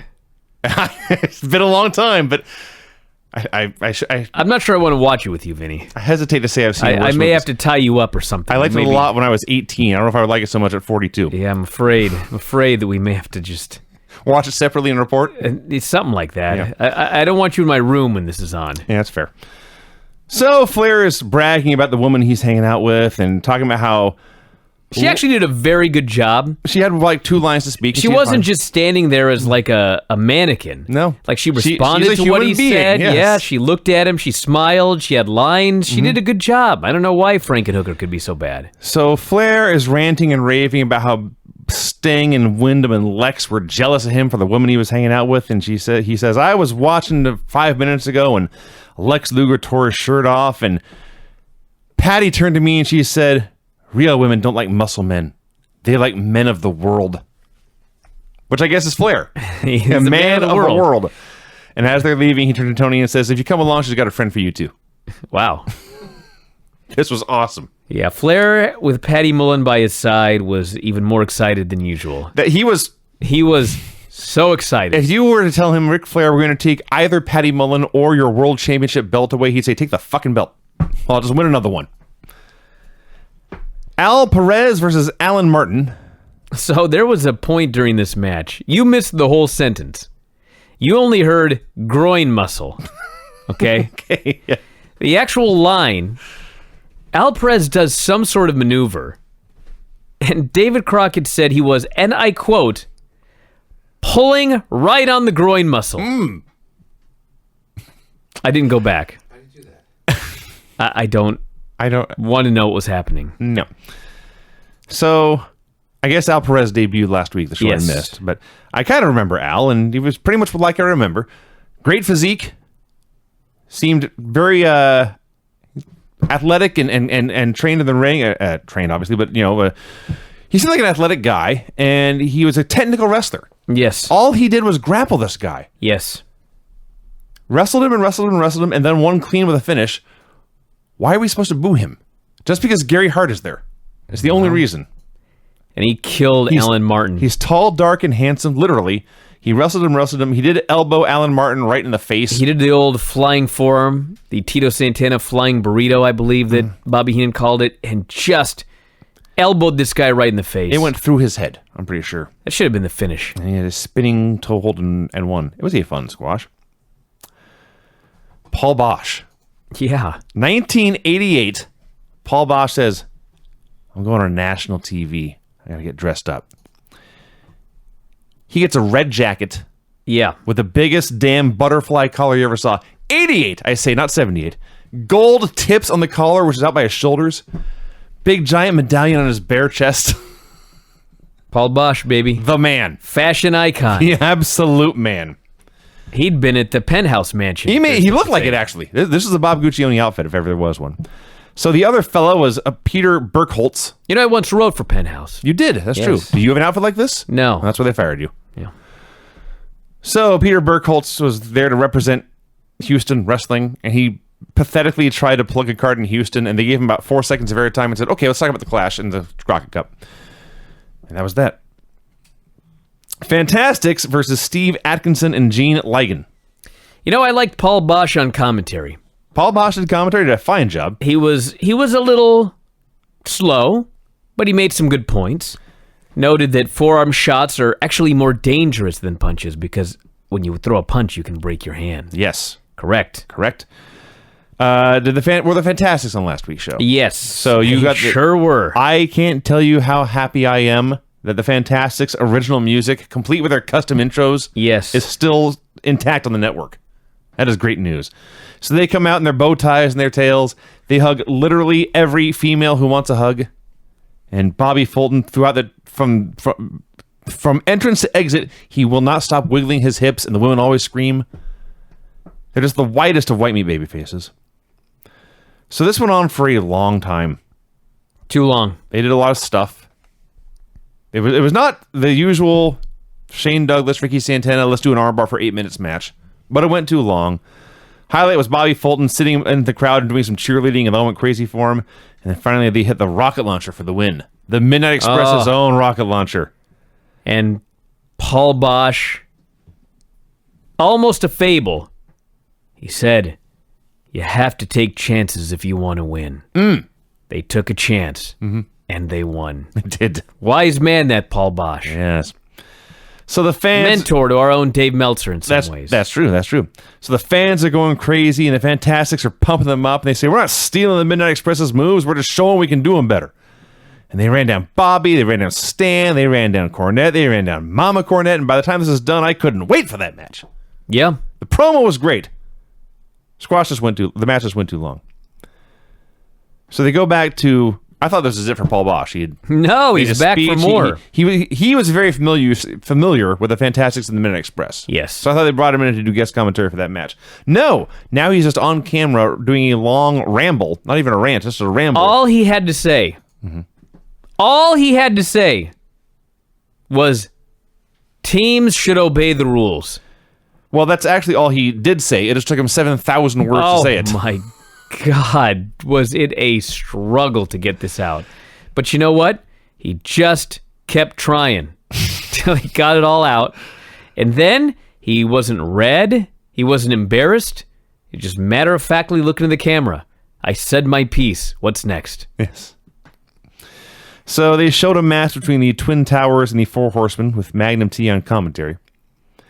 So J.J. Dillon at one point tried to interfere. Magnum left the commentary desk to menace him with a baseball bat to prevent this interference. So Magnum has his right hand in his pocket because he can't even use that arm. Mm-hmm. He's very, very tentative on his feet, and he's holding the baseball bat with his left hand. Now, clearly he's a righty, and not only that, he's only got one hand. Yeah. So JJ tries to interfere, and poor Magnum TA has to whack him with the baseball bat. He has to whack him with a baseball bat using his wrong arm and only him. one hand. It's the weakest. It's just so sad. See, I'll be honest. I thought that he just merely scared him. Well, He swung the bat at him, and JJ ducked out of the way. Regardless, what happened next was somebody was trying to sunset flip Tully, and Tully was reaching for the ropes. And instead of grabbing the ropes, he grabbed the bat. yeah. So Tully and Magnum had a bit of a tug-of-war. And as Tully yanked the bat hit him in the chest and knocked him down. And the ref was about to count 3, but then a second ref ran in and said, no. Magnum TA hit Tully Blanchard with a baseball bat. That is a disqualification. Dude, these fuck finishes are like, they're so creative, but they're such They're bullshit. still such bullshit. Dude. So they go back to the studio. They go to a break and they come back, and Magnum's in the studio with Thank his God baseball Vince bat. McMahon is not watching these old shows. There's so much heat to be generated watching these old 98 shows or 88 shows. So many ways to fuck a man. So Magnum is there to cut a promo, and by the end of this is actually, I think it's pretty famous. I remember this vividly. But the first half of what happens next is just so sad. Magnum says, yes, I have a baseball bat. I have an equalizer. I don't like to use it, but I'm not 100% yet. Someday the day will come when I'm ready to get back in that ring, and I won't need this bat anymore. Spoiler alert, that day never came. Yeah. Says, I am no commentator. I'm a warrior, and the warrior still lives inside me. At this point, Tully and JJ come out. Which, by the way, it's kind of sad because this was a great promo, and it's sad that he just couldn't continue on as a commentator. Yeah. Because he probably would have been a great commentator and had a job for like a decade. I think he did, actually. He did on and at off, some point. but it wasn't like, it could have been more. Okay. So Tully and JJ are pissed. They're, of course, pissed about the incident where Magnum hit Tully with a bat that they just showed. And Tully is also pissed that now they're selling VHS tapes and probably Betamax as well Yeah. of the I Quit match, where Tully says they're paying you money off of me saying I quit, which never happened. So Tully cuts a promo on him. He's outraged by all this. He's stating his mind, and it's getting tense. And Barry Windham comes out to stand up for Magnum because Magnum can barely stand for himself. Tully drops Barry with a punch, which in hindsight, what a geek Barry Windham turned out to be here. And then JJ, here's what you're supposed to think happened. And I'll tell you what actually happened. JJ grabbed Magnum TA to hold him for a punch so Magnum could not defend himself until they could get a cheap shot. What actually happened was JJ had to hold Magnum so he didn't fall down. And after this punch was thrown, lower him very gently to the floor so Magnum didn't break his back again. Yes. It's so obvious as a grown-up watching this. And it's so sad. Yes. They had to take this guy who could barely stand and have him do anything physical whatsoever. Well, the thing was, I'm sure that Magnum wanted to do this. He probably did. I'm sure he requested. You know how I know that he wanted and requested to do this? Because what you didn't see on TV is not only did he take that bump, he gigged. We never even saw it. Didn't even notice. Yep, he just wanted to be a part of something. And they set it up in such a way that they allowed him to do something. And they made sure that he was safe. And they got him out of the way. And he got to do his angle. So Windham is down. Magnum is down. Tully starts getting the mount on Magnum and throwing punches. And out comes the most angry Dusty Rhodes you've ever seen in your life. And Dusty grabbed Tully And he grabbed this baseball bat and he just unleashed hell. He sure did. Holy shit. I can't tell you how many times I've been watching wrestling, especially this was a big deal in 1988. On the Attitude Era, it was a segment. One of 1,000 each week. But I've seen 100 baseball bat attacks. None of them were as believable as this. Yeah, Dusty tried to kill him with a baseball bat. Dusty was a fucking madman, swinging this bat hither and yon. And he almost hit Magnum at one point. Almost hit Magnum, almost hit Barry was ducking out of the way. Yep. Totally wild scene. Dylan's running for his life. They did a spot where Jim Crockett runs out on Dusty's back. Dusty just throws him down. He leaps onto his back. Yeah. He doesn't just throw him. He leaps on his back. Dusty doesn't know who it is, so Dusty swings the bat and hits Jim Crockett Jr., the promoter of Crockett Promotions. He goes down. This is the big one. He killed Jim Crockett Jr. Did. Forget about all this other stuff. Jim Crockett Jr. never was involved in these angles. No, ever. He tries to jump on this guy's back. He takes the big bump. The whole babyface locker room comes out. Jim Crockett didn't even do verbal confrontations. No. He was the promoter. But this was out of control, and he had to do something about it. And he paid the price. Took a bullet. Yes, he did, exactly. So Dusty takes Tully down. He's choking him with a bat. Every babyface in the history of the earth appears. He's basically doing a rear naked choke with a bat, with the hooks in. Yes. This is a serious choke. They all come out to try and pull him off, and they're still trying, actually, as they go to break. They may still be trying right now. They might be, yeah. So what I remember most about this, why it was so vivid to me, is I was watching this with my dad. And I was a wrestling fan, and my dad was not. And my dad just took the evidence that Tully Blanchard was still alive as the fact this must be fake. And if you saw this attack, you'd understand. Well, yeah. If you do hit a man with a baseball bat over and over, he will probably die. That's true. But it was great. It was still great. So finally they go to break, and they come back, and everyone's still just out of it. This was a big deal. And the situation has calmed down. They do have contracted matches to produce, but the camera work's not quite right. There's no entrances. I don't think there were graphics. The announcers are still trying to get settled. The fans are still trying to catch their breath. It's the Varsity Club versus the Italian Stallion and Tommy Angel. And even the Varsity Club were off their game by the chaos. Rick Steiner's out there getting backdropped and power bombed in 1988. Rotunda's getting run wild. Sullivan can only shake his head in disappointment. And finally, the Varsity Club, I should say, took over, beat these guys up, and Rotunda had a butterfly suplex and won. Tommy Angel's atrocious. He's not very good. You weren't here last week, so I'll tell you the scoop I got from Kevin Sullivan on the airplane. Yes. I told Lance this. He explained that in the mid-'80s, I guess I screwed up, and it was Animal House was the movie in the late 70s, not Roadhouse. I screwed up my houses. Yeah. But anyway, very famous movie, and a lot of kids watched the movie, and they wanted to go to college. Animal House, yes. They wanted to do crazy shit. Mm-hmm. And there was a lot of crazy shit in the mid-'80s. Sure was. A lot of drugs, a lot of drinking in these fraternities. Mm-hmm. And so Kevin Sullivan's idea, the whole Varsity Club gimmick was, these were two guys in college, and basically he was their dealer. Okay. He was getting them all fucked up all the time. And then that's why you had a devil-worshipping crazy guy running around with these two college athletes. This makes total sense. It does. When he told me, I was like, why the fuck did I never think of that? If you watch the difference between Varsity Club Mike Rotunda and Florida Champion Mike Rotunda, he's on very different drugs. Yes. He's no longer on lewds. That was like the storyline now. In storyline. Now let me talk about this Kevin Sullivan promo, because it was so awesome. It's hard to say. I can't, the Jim Cornette promo later was better in some ways, but it was like a total joke. Yes. It was over the top. Kevin Sullivan says, what you saw today was Dusty Rhodes snapping. I knew it was going to happen. I didn't think his dark side would take over like it did today, but it did. He's a madman.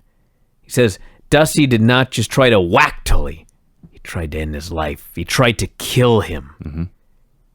If this had happened someplace else, he'd have been locked up for 90 days and tested to see if he was criminally insane. This was the act of a terrorist, he says. Yep. He says, people call me all sorts of terrible things. They call me all these horrible names, but I liked what I saw in Dusty today. We witnessed a madman on the loose. He took this bat. He was trying to bash Tully's brains out, but you know what? He should call somebody. He needs help. I loved it. He also said Tully should get a lawyer. He would have a great case. Fuck yeah, I'd have a great case. You can't do that. You kidding me? Are you kidding? It was an amazing promo. I do love how Sullivan's promos are always focused on Dusty, and Dusty never cares about him. Yeah. Ron Simmons versus David Diamond. He's no idiot. He explained the Dungeon of Doom, all these goofy cartoon characters. He says, I had to build Hulk's trust. And what he was used to in the 80s was facing big cartoon characters and winning. So I created a stable of them. Well, he got some of the same individuals. For him to meet. Yeah. And he gained his trust. Yeah. Sullivan's a very wise man. That's true. He's a very wise man. That is he true. does still think that he beat Goldberg in his first ever match. There's nothing. I don't know what he's talking about. He always says this. But that's his story. So Ron Simmons versus David Diamond. For about 1 minute, this was awesome. They shook hands, and then Ron Simmons just murdered him violently over and over and over again. And then I don't know what happened, but he stopped. They started doing holds. Long fucking holds. I'll do a Boston Crab for an hour. I'll do a bow and arrow for an hour. This went on and on and on. The show, which I had not hated until this point, just ground to a halt. Not only that, he has a long, boring match. Then he cuts a promo where he just says, I don't want to talk about this right now, and he walks off. I'm like, this is the go-home show. You showed me every aspect of Sting I don't want to see. You jumped ahead a segment. We're talking about Ron Simmons. Oh, well, the same thing with Sting and Max MacGyver. Yeah. I heard long, boring match where nothing happened, and I presume we were talking about the Sting match. But you're right, the same Sting match went a exact minute. fucking thing. No, it didn't. No, it did not go a minute. It didn't go 5 minutes. All right. But Sting came out, they did a crisscross spot, and then he started putting him in holds. Maybe it was 2 minutes then. Still, I don't want to see this Sting. I agree. And I don't want to hear this Sting. We And don't- he's in the big main event tomorrow. He sure is. For the record, by the way, Ron won with a flying shoulder block. Yeah, and in that match, another insufferably long, boring match. That was much more boring. And the announcers are talking about, someday, this Ron Simmons may be a future world champion. And I was like, when this match was over, fuck off. I do not want to see this guy as a world champion. So Sting wins, and he goes to cut a promo, or actually he goes to be interviewed. And Ross asks him a question. Sting's got nothing to say. I mean, he's silent. I thought he was blown up at first. So Ross repeats his question, and Sting says, I heard you. And he can't collect his thoughts. He's traumatized by what has happened to his friends Magnum TA and Dusty Rhodes. He's very concerned about what's going to happen to them. He knows he has the most important match of his career tomorrow, but at this point he doesn't care. He doesn't want to talk anymore. This interview's over. Boring. That was the go-home promo Sting cut for the Clash of the Champions. A highlight in this show, J.J. Dillon returns. Oh, man. He's very disheveled, but he has had time to collect himself, collect his thoughts, and he's got a lot to say. You know, he says he once felt bad for what happened to Magnum TA. A proud athlete whose career was ruined by a terrible accident. It was nobody's fault. But no matter how bad he felt for him, he was not going to tolerate Magnum interfering in the Horseman matches. And he knew when Magnum was doing commentary, he knew Magnum's pride would get the best of him. He'd have to stick his nose in where it didn't belong. So he and Tully had come out to warn him on the show, to warn Magnum to stay out of their business. And then a 3-time World Heavyweight Champion, the reigning U.S. Champion, on national TV, attacked the reigning World Tag Team Champion with a baseball bat. Before the whole world! Everyone saw it!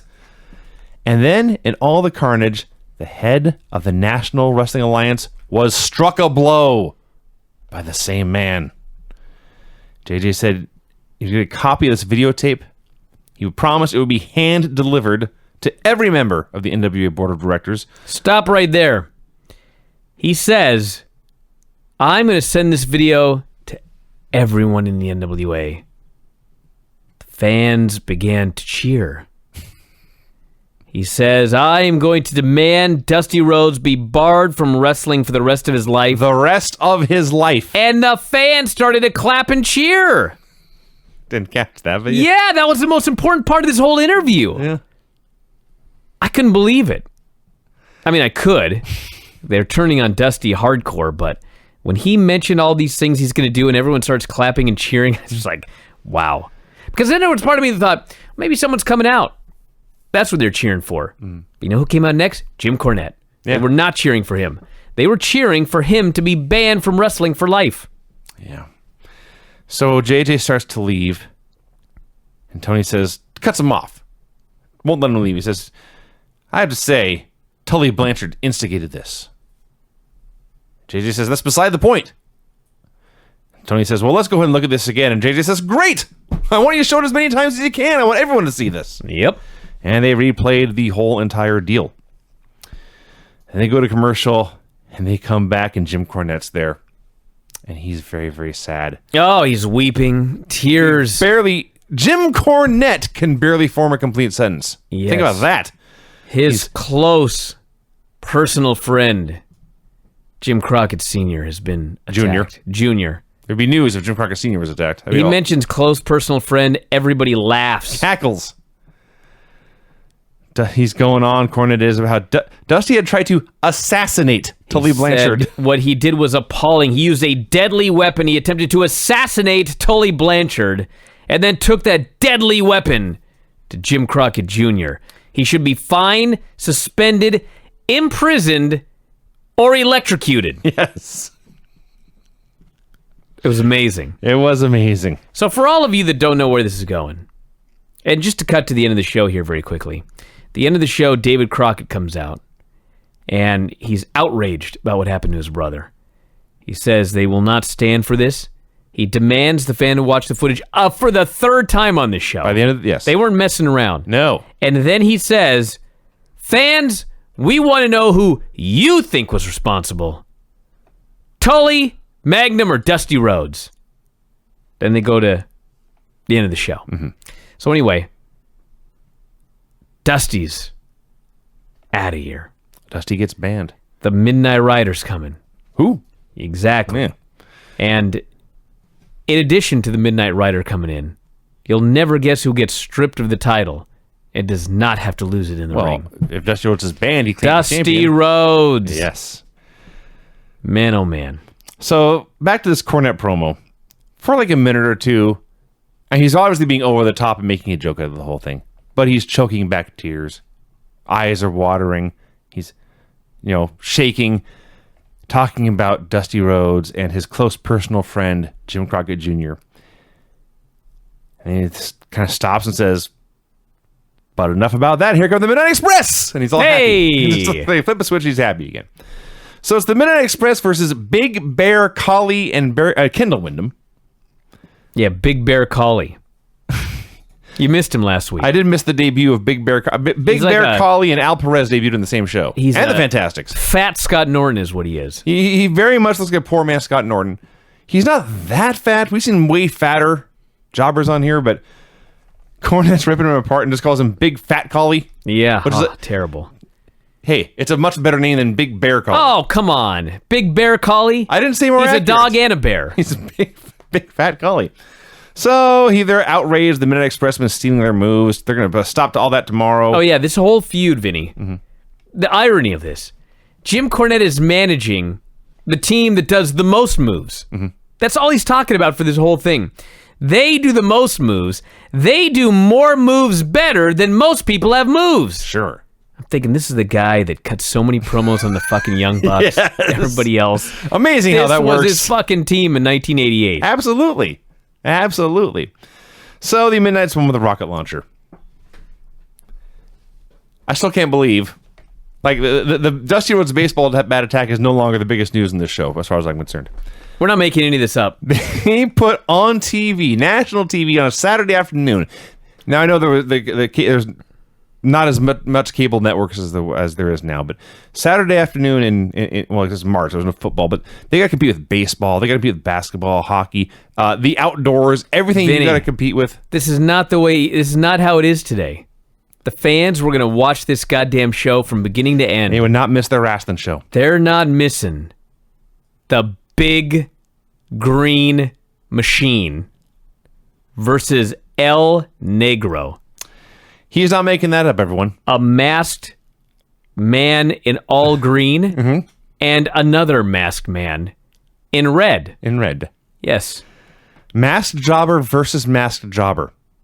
Well, kind of. Because Tony explains to us, this is the exact quote, "We have been hearing a lot about the Big Green Machine lately." Have we? And I thought, please tell me more. And he proceeds to not tell me anymore. I'm like, what can you tell me about the Big Green Machine? We know nothing. So these masked fellas clubber each other for a while. Jim Ross clearly loved to say the words Big Green Machine. the bile in his voice. Yes. Disgust for Big Green Machine. Who, Allow by the me. way, was not nearly as big as El Negro. No, allow me to explain this finish. Before you do, I want to explain the setup for the finish. Yes. So, El Negro made what I believe was a babyface comeback. I could be wrong, but I'm pretty sure he was making a babyface comeback. And he lays Big Green Machine out, and he runs, bounces off the ropes. He's going to do a big splash. The Big Green Machine rolls out of the way. And El Negro, who is now airborne, rather than break his fall with his knees, or his hands, Or his gut. or his chest, or his gut, El Negro, a 300-pound man, jumps in the air and comes down and breaks his fall with his own forehead. And shoulder. I cackled and howled and laughed. I've never laughed so hard before in my life until... He's down.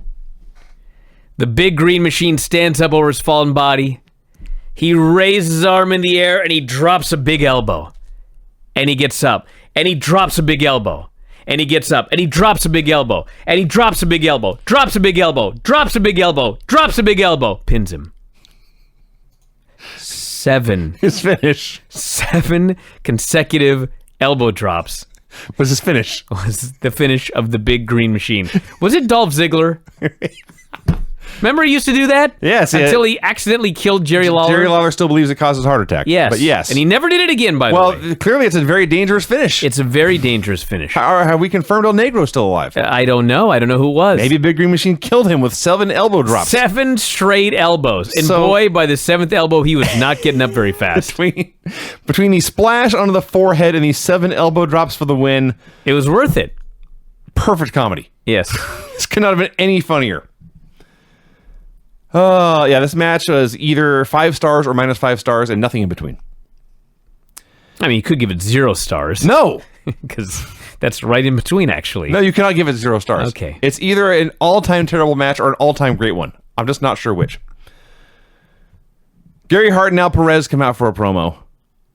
This is the second week in a row, Gary Hart is referred to him as Virgil. Virgil Runnels Yes. says, "This is the violent side Dusty Rhodes has always tried to hide. I have known Dusty Rhodes to grab crowbars and clean out entire bars, smashing out brains. Virgil Runnels is a violent man." So it's Al's turn to talk. First of all, the women all love him because he's a pretty man. He's not the most charismatic guy you ever saw. And then, in the middle of his talking, he's got to say something to Gary, so he turns his back to the hard camera and just keeps on talking in his soft-spoken voice. They tried desperately to cut to a side shot to get some part of his face on camera, but they still can't do that. He just said Dusty was a scary man, Yeah. and that was it. He was not good at being on TV. No. Jimmy Garvin and Shane Douglas versus Mike Jackson and Art Pritz. Long and boring. Yeah. I said Santana was teaming with, or excuse me, Shane Douglas would team with Ricky Santana in the Crockett Cup. So why are they not teaming on this show? I don't know. Not that I really. I don't want to see that. I don't want to see it. That's that. So went on for a long time. Jimmy Garvin won with a brainbuster, Yeah. and then David Crockett came out, and he's. That's the best way to put it. Like, Infuriated. well, kinda, but he also knew his brother was tough, and he would bounce back from this. So he said JJ was right about one thing. They could not tolerate what had happened. They could not tolerate what Tully Blanchard had done either. and he gave the speech about, you watch this yourself, fans, you... And there will be gorilla shit all over down there. Wait, let's get going. So yeah, we watched NWA Clash of the Champions 1, March 27th, 1988, and they did not waste time. They jumped right into action with Mike Rotunda versus Jimmy Garvin in an amateur rules match for the TV title. That's right. What was the build for this, by the way? There was none. Yeah. Garvin has been talking about Rotunda for a while, but there was no mention of an amateur rules match. I don't think there was even a mention of a TV title match on this show. No, there was. That was the... One of the standby matches was for the Western States Heritage title. Right. But I mean, on the Saturday night shows we've been watching, I don't think they mentioned this one time, let alone the Stips. I feel like, maybe you're right. I feel like they announced the match, but not these goofy Stips. I could be wrong. I definitely remember them plugging the Prince of Darkness match at the Crockett Cup. That's right, which we never saw. Well, it hasn't happened yet. That's true, yeah. Wasn't that one of the standby matches? What the hell was a standby match? They mentioned two of them. Ricky Santana and Larry Zbyszko. Yep. And Shane Douglas and somebody. It was Shane Douglas and... Or maybe Shane and Zbyszko. Yeah, Shane and Zbyszko. It was definitely Shane Douglas and Ricky Santana, because I remember thinking, even though I know the main event goes for 45 minutes, please don't let it go any less than that. Yes, it was Shane Douglas and Larry Zbyszko for the Western States Heritage title. That was the other standby match. Yeah. So, before we talk about the match, real quick, we have been watching the Saturday Night Studio shows, and last week, I believe, we watched the Randy Savage, Ted DiBiase final at WrestleMania. Having watched both those shows, my God, was the production on this show terrible. Yeah, it was terrible, but the wrestling was 1,000 times better. Well, of course. But the picture's blurry, it's dark. The heat was great. I'm wondering if maybe the reason that the picture was blurry was like the tape that they used to make the digital copy for the network, and not that that's actually what it looked like on television. The lighting, that's another story entirely. Yeah. But I'm wondering if maybe it was just a really, really bad tape that they used. Maybe. Which, by the way, I went to, you've been here to the beach. Sure have. So upstairs here in the studio, I had no TV or anything, so I'd watch all the shows on the iPad. And then this weekend, I just thought, you know what? Why don't I just buy a damn TV and an Apple TV for upstairs, and I could just watch everything like I do at home, because your Apple TV syncs. So it's 2018, which means I could get an Apple TV, a really good Apple TV, and a very, very nice high-def LED 32-inch TV, and the cables and everything for like $350. Sure. So I did it. Yeah. And so I hook everything up, and I sit down. I'm like, God damn, living the life here. Look at this. I got my own TV up here. Turn on the Clash of Champions, and it looks like shit. It's so bad. I was like, fuck, I spent all that money on this fucking TV, and the TV sucks. It's all pissed off. Then later I watched something else and realized, no, it was the tape. TV's just fine. Oh, good. Yeah. So anyway, this here amateur rules match. That means 3 5-minute rounds, and just a 1 count is necessary for a pin. So with those stips, with that setup, with the varsity club being there, and Mike Rotunda, a legit collegiate wrestler, they went in there and did every pro wrestling match you ever saw. The only difference was like Rotunda would get body slammed or take a tackle, and he would immediately roll outside so as not to be at risk of being pinned with a 1 count. That's right. Now, the rules were, not only was it 1 count, but there were 3 5-minute rounds. So you'd go 5 minutes, and then the time limit would expire, and there would be a break. A 30-second rest period. Yes, and I thought, oh, fuck, rounds. They always suck. Like, 1 count. It's just one of those things where they could have a good match. Why are you muddying it up with these stupid stipulations that are going to make it worse? Lo and behold, they had a great match. And the fans went crazy for this goofy match. They're going crazy for their amateur wrestling. They're going crazy as they go for pins. Mm-hmm. They just went nuts for this. So, they did go crazy, that is true. But it was every pro wrestling match you ever saw. There was hair pulls, there was tight pulls, there was cheap shots, closed fist punches. I think my favorite part of this match, actually, is Rotunda pushes it back into the corner. And the ref calls for a clean break, and Rotunda teases it, but then he balls up his fists. So Garvin balls up his fists, and then Rotunda complains. Yeah, he's a great heel. What a dick. So it was a little weird. The round 1 ends, And after getting his ass kicked for like 4.5 minutes, Rotunda takes over. And the last 15, 20 seconds is Rotunda riding Garvin, trying to turn him over, and Garvin just trying to hang on and stay on his belly. And he succeeds, and the bell rings. Then Rotunda roughs him up a little bit in the rest period because he's an asshole. So Rotunda, in a match where you only need a 1 count to win, takes Garvin off his feet and then immediately goes to the top rope in round 2. What an idiot. He gets slammed off. Garvin hooks him for the brainbuster, and then all hell breaks loose. Kevin Sullivan jumps in the apron. Precious grabs him. He grabs her back. Garvin grabs Sullivan. This lets Rotunda schoolboy Garvin, and I think he hooked the trunks, and he gets the 1 count and the win. I just love that you only have to pin the guy for 1 second. A 1 count. And he still grabbed the pins off a distraction, or grabbed the trunks off a distraction. The funny thing was, all these guys have been doing pro wrestling for years. Who knows how many thousands of matches they've all had. And the ref counts 1, and he stops, and for a moment, no one knows what to do. Yes. Well, that's it. That's the end. So the varsity club swarms Garvin. Rick Steiner is out there beating his ass, along with Rotunda and Sullivan.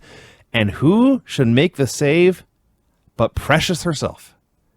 She picks up that 2x4. She whacks Steiner with it. She grabs the coat hanger. She is on Sullivan's back trying to choke him to death. This is not a helpless damsel in distress. No, and the fans were going batshit crazy for her going crazy. Think about this, everybody. If you have been watching the Retro Nitros, where Rick Steiner goes out there and he roughs up grown men and he beats the hell out of them, and he sometimes kind of sort of shoots on them, but then he gives them a high spot or whatever. This Rick Steiner from 1988 was just as scary, just in a little bit different way. Like, he wouldn't rough people up, and he was younger, and he was in better shape, but he was still a really scary dude. Precious gets this 2x4, and she whacks him in the back, and he just goes flying. I howled at the bump this guy took for her 2x4 shot to the back. Yes. And finally, the 3 evil men start to get to their feet, and they start to grab Precious, but Garvin drags her out of the ring and gets her safely to the back. This is awesome. It was awesome. The crowd, Precious is not just going to stand by her man. She's going to fight by him if she has to. That's right. It was a great match. It was a great post-match angle. Jim Ross on this show was so good.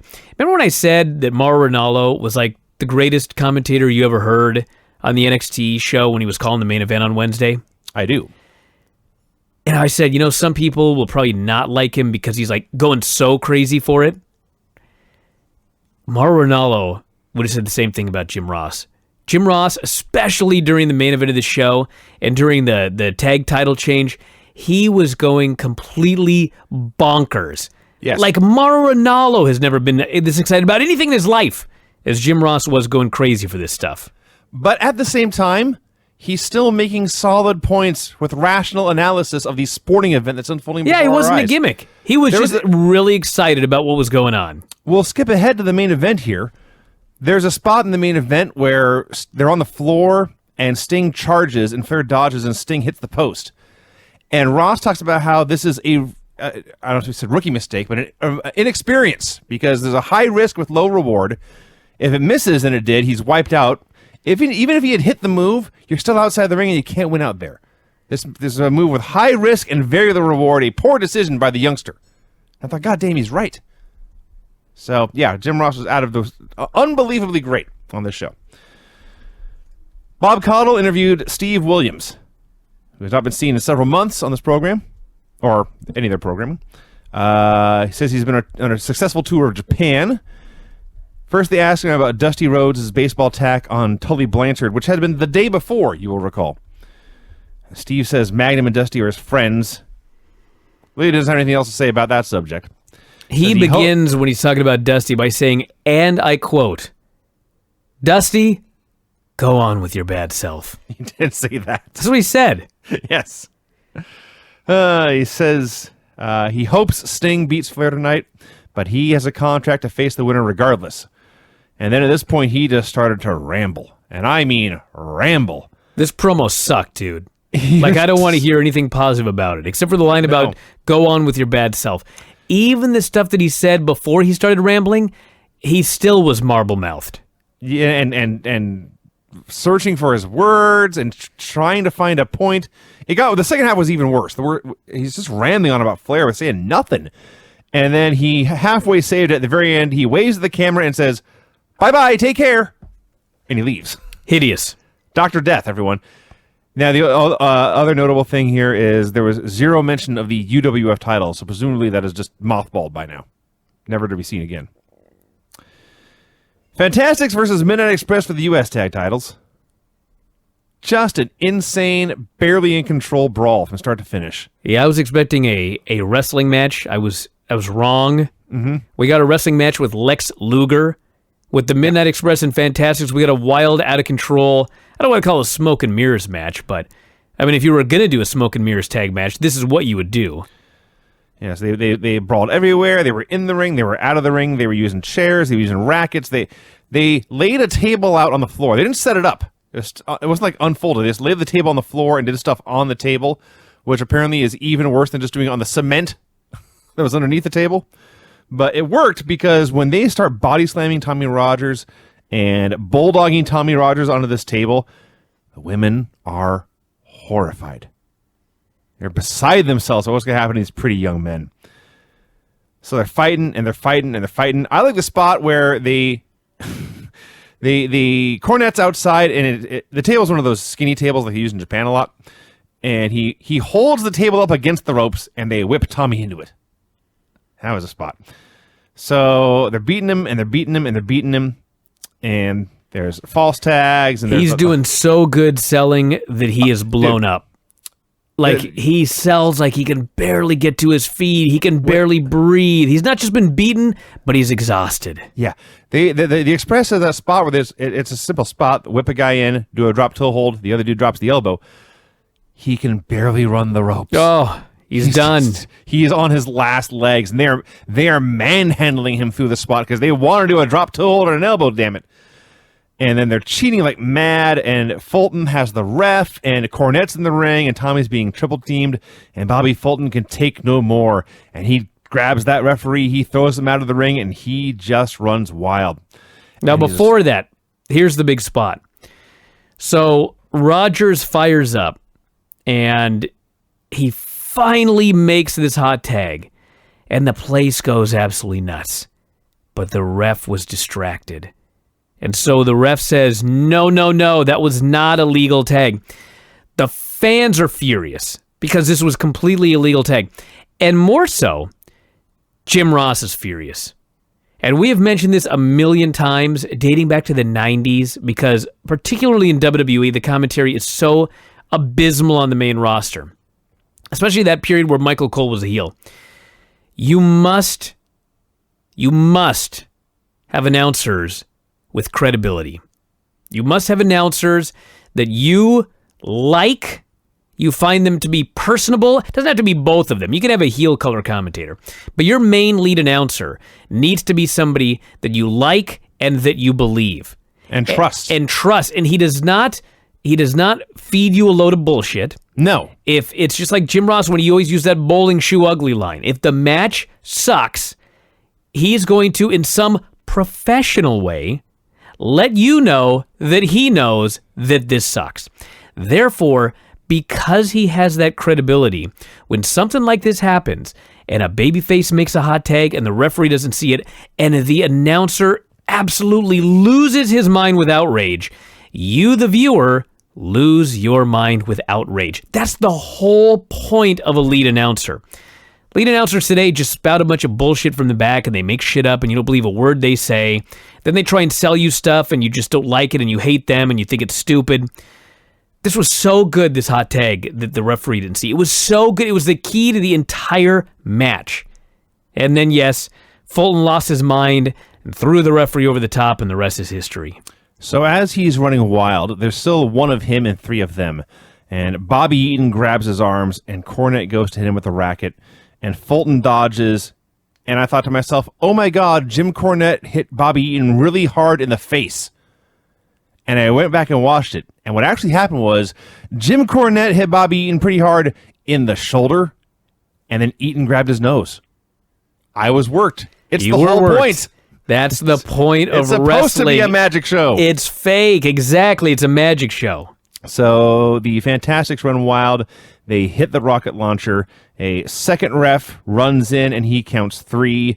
But then, of course, if you've ever watched any show really from this era, you know the first ref came to and said, wait a minute, this guy did throw me over the top rope. That is illegal. I'm disqualifying them.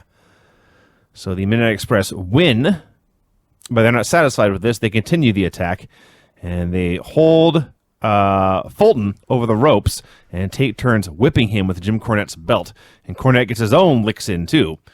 And finally, Rogers chases them away with a chair. And as the heels are all leaving, the segment's over. They've entertained the crowd and built up for whatever they have next in their future.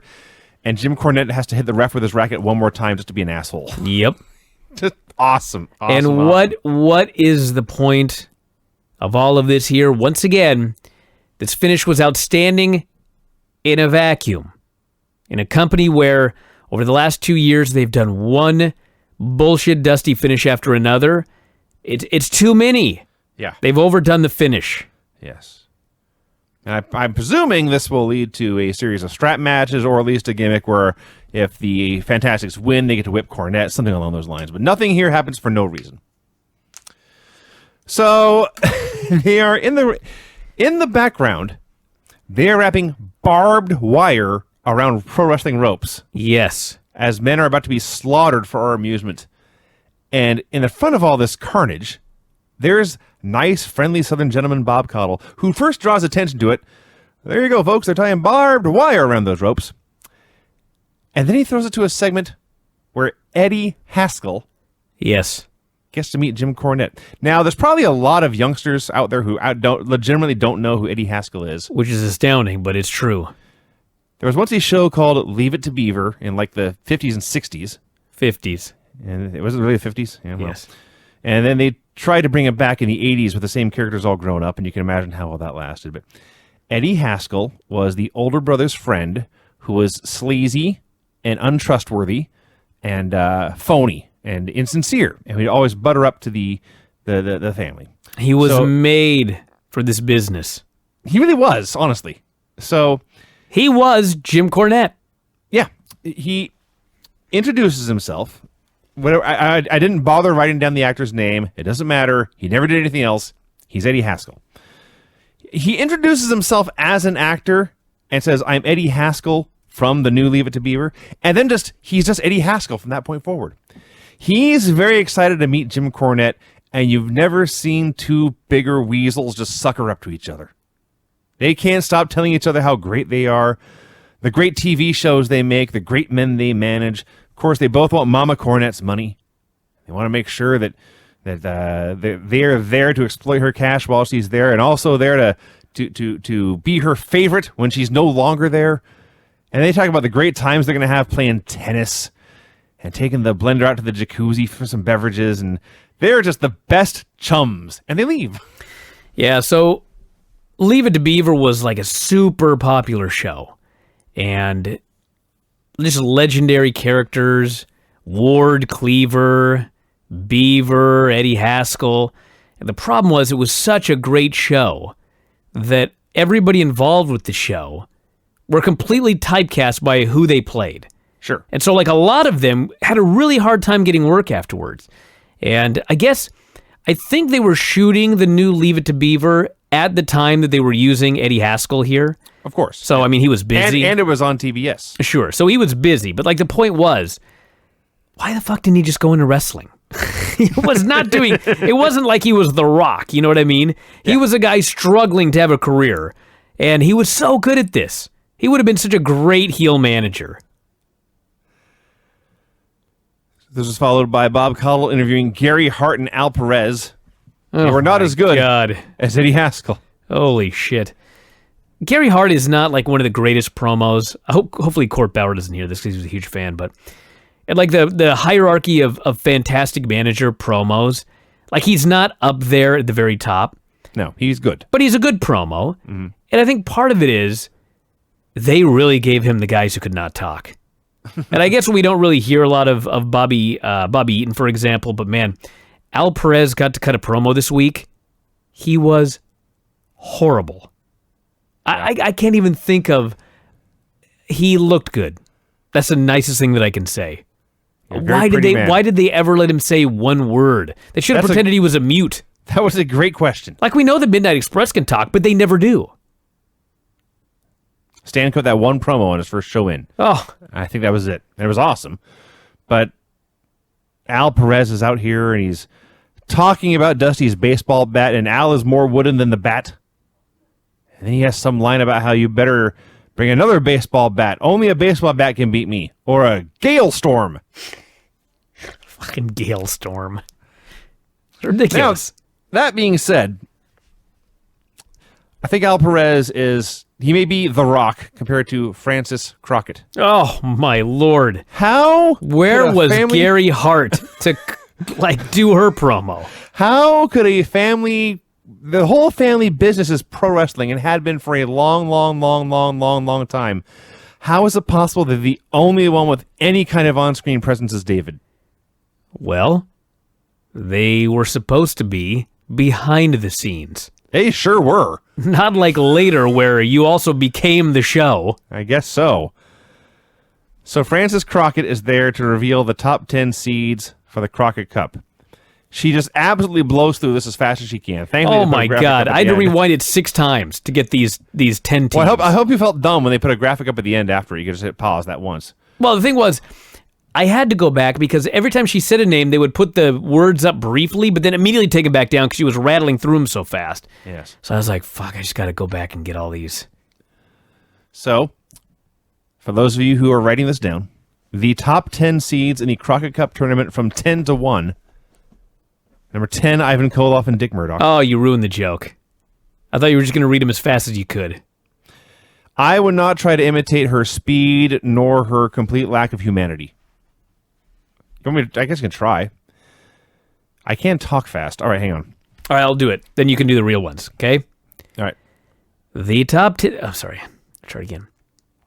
The top 10 seeds for the Crockett Cup are Ivan Koloff and Dick Murdoch, Sting and Ron Garvin, Varsity Club, number 7, The Fantastics, number 6, Barry Windham and Lex Luger, number 5, The Powers of Pain, number 4, Midnight Express, number 3, Road Warriors, number 2, Nikita Koloff and Dusty Rhodes, number 1, Anderson, and Blah. I fucked up the end. You almost got it. I almost got it. I don't think Anderson and Bubbalas. She might have said that for all I know. I was asleep. I fell asleep twice during this top 10. So that was the top 10 seeds. And she, by the way, looked so bored and sounded so bored talking Give about everybody the real top 10. We don't have graphics here. Number 10. I feel like I should do it like you did. Ivan Koloff and Dick Murdoch. Number 9, Sting and Ron Garvin. Which, by the way, what the hell? Sting and Ron Garvin? I know. Number 8, The Varsity Club. Number 7, The Fantastics. Number 6, Windham and Luger. Number 5, The Powers of Pain. Number 4, The Midnight Express. Number 3, The Road Warriors. Number 2, The Superpowers. And number 1, Tully Blanchard and Arn Anderson. Man, oh man. What a lineup. Can't wait to see these 10 seeds face off in the tournament. Spoiler, by the way, at least 2 of those teams do not actually compete in the tournament. We'll get to it. Road Warriors and Dusty Rhodes versus Powers of Pain and Ivan Koloff in, and I quote, a Chicago street fight, and then in parentheses, 6-man Texas barbed wire. Yeah. So Chicago street fight with Texas barbed wire in North Carolina. Yeah, basically. So the babyfaces run out there. You can't go through the ropes, obviously, but you can very easily go under them. And they run out there and they slide into the ring and they're raring to go. They can't wait. They go to commercial and they come back and Paul Jones and his crew are out there and they are not down with this barbed wire bullshit. They're stepping towards the ring and stepping back. They're kind of testing the wire and pricking their fingers. They're not happy about it. And after like a minute of this, finally they got to get in the ring. And Ivan slides in and he sells being pricked on the barbed wire, just sliding into the ring. And there's just a big brawl. There's 6 dudes in the ring, sometimes going out of the ring to do stuff. And it's basically a mini battle royal. It's like 5 minutes and it was boring. Yeah, they teased going into the barbed wire, and then Ivan and Dusty actually did go into the barbed wire. Dusty hits a horrible DDT at one point. I think it was hard to tell because there were so many guys in the ring. I think he grabbed this guy for a DDT and like halfway through gave up and just dropped to both knees. So somewhere in this melee, Animal hits a power slam on the Warlord and goes to make a cover. The Barbarian goes to the top rope and tries to headbutt Animal. Animal dodges. Barbarian headbutts the Warlord. Animal covers the Warlord. The referee slides into the ring, and he counts 3, and that's the end. So, Animal's mask, the brawl continues, of course. Animal's mask comes off, and they show this replay, and he so badly wanted to have it set up that he would get kicked and throw his head up, and the mask would go flying, and it didn't quite work that way. But they tear his mask off. They go for his eyeball. They're trying to blind the man. And finally, Hawk makes a save with a chain, and that's it.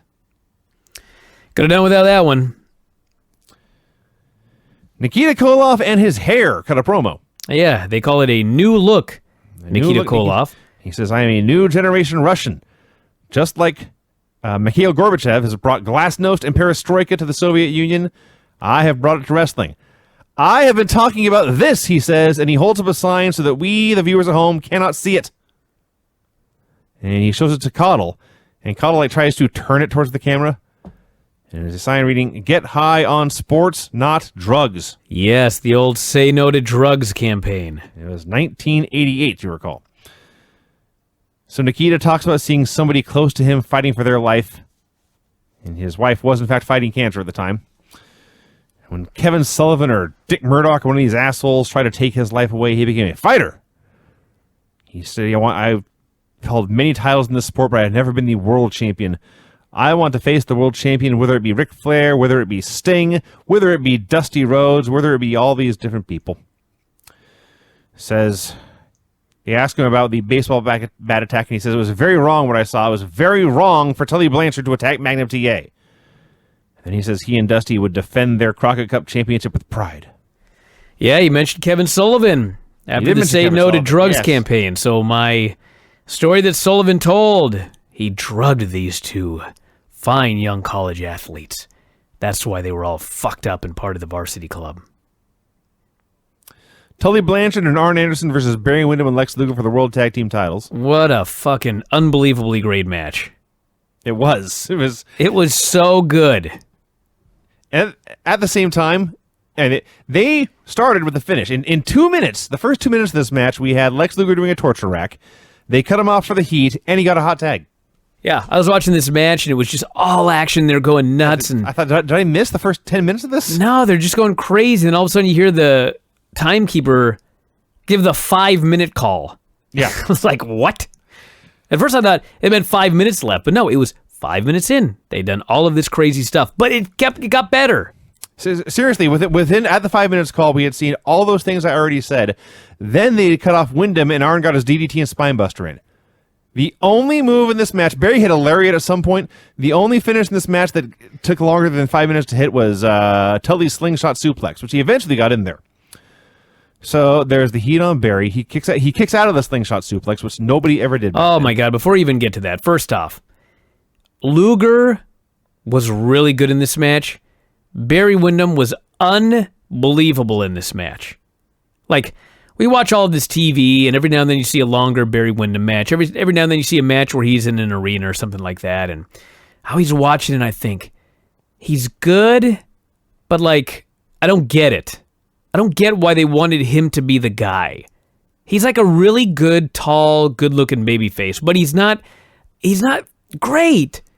Then I watched this match, and it was everything that everybody said that he was and that they wanted him to be. He's just working his ass off. He's running. He's bumping. He's selling. The place is just going crazy for him. Selling. I know we talked about Tommy Rogers earlier, but as Windham, he's doing these host spots. He's throwing out punches and whatever, and then he'll just he'll stand up tall and then just lean and teeter and then collapse. Yes. So dramatic. The best babyface of all time here in this match. So yes, Tully hoists him up. He hits the slingshot suplex, which is Tully's finisher.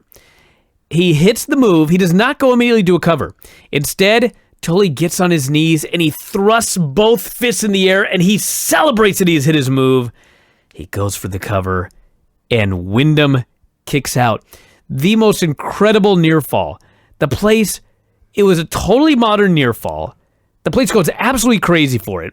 Windham responds by standing straight up in the air, and he walks, and he stumbles, and he makes the tag. It was so awesome.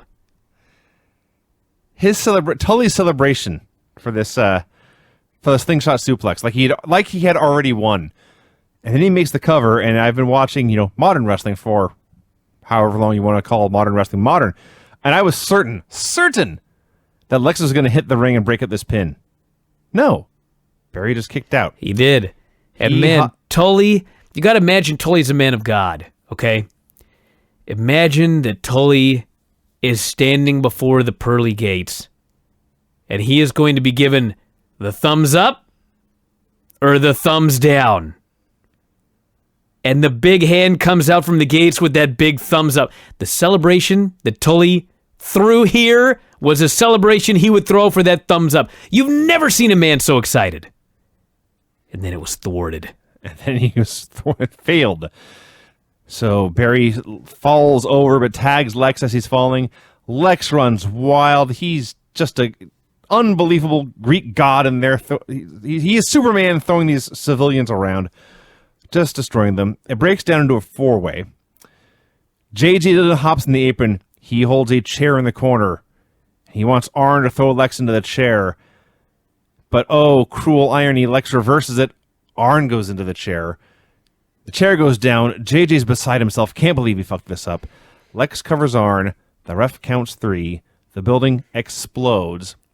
And Lex Luger, in the most athletic moment of his entire career, gets to his feet and jumps 87 feet into the air. He jumped so high. Jesus Christ. Oh, it was so great. It was so great to see baby faces vanquish heels, and all the fans who paid their money to go to this event were over the moon with joy. There was no dusty finish. No. There was no screw job. There was no bullshit. The good guys won. Good guys, good triumphed over evil. Oh, it was great. And evil was unmistakably evil. God, it was great. This was one of my favorite matches I've seen so far in 2018. Yeah. They introduced the judges for the main event. So, And boy, did they do a bad job of it. they did, well, yeah, yes, everything about the judges sucked from start to finish. First of all, well, we'll get to the end. Well, let me start with, before you get to the judges. They announce it is Ric Flair versus Sting. There is a 45-minute time limit. There must be a winner. I'm sorry, did you say there must be a winner? Let me repeat myself. There must be a winner. Now, how are we going to ensure that there is a winner? Well, they've got some judges. Mm-hmm. Now, there are 5 people at ringside. They announce Gary Juster, Sandy Scott, Patty Mullen, Eddie Haskell, and Jason Hervey. Yes. Okay. Now, to cut to the chase, I won't say who voted for who yet, but I will say that at the end of the match, we realized that Eddie Haskell and Jason Hervey were just out there for the fun of it. They did not get to vote. They're not actually judges. No. Okay.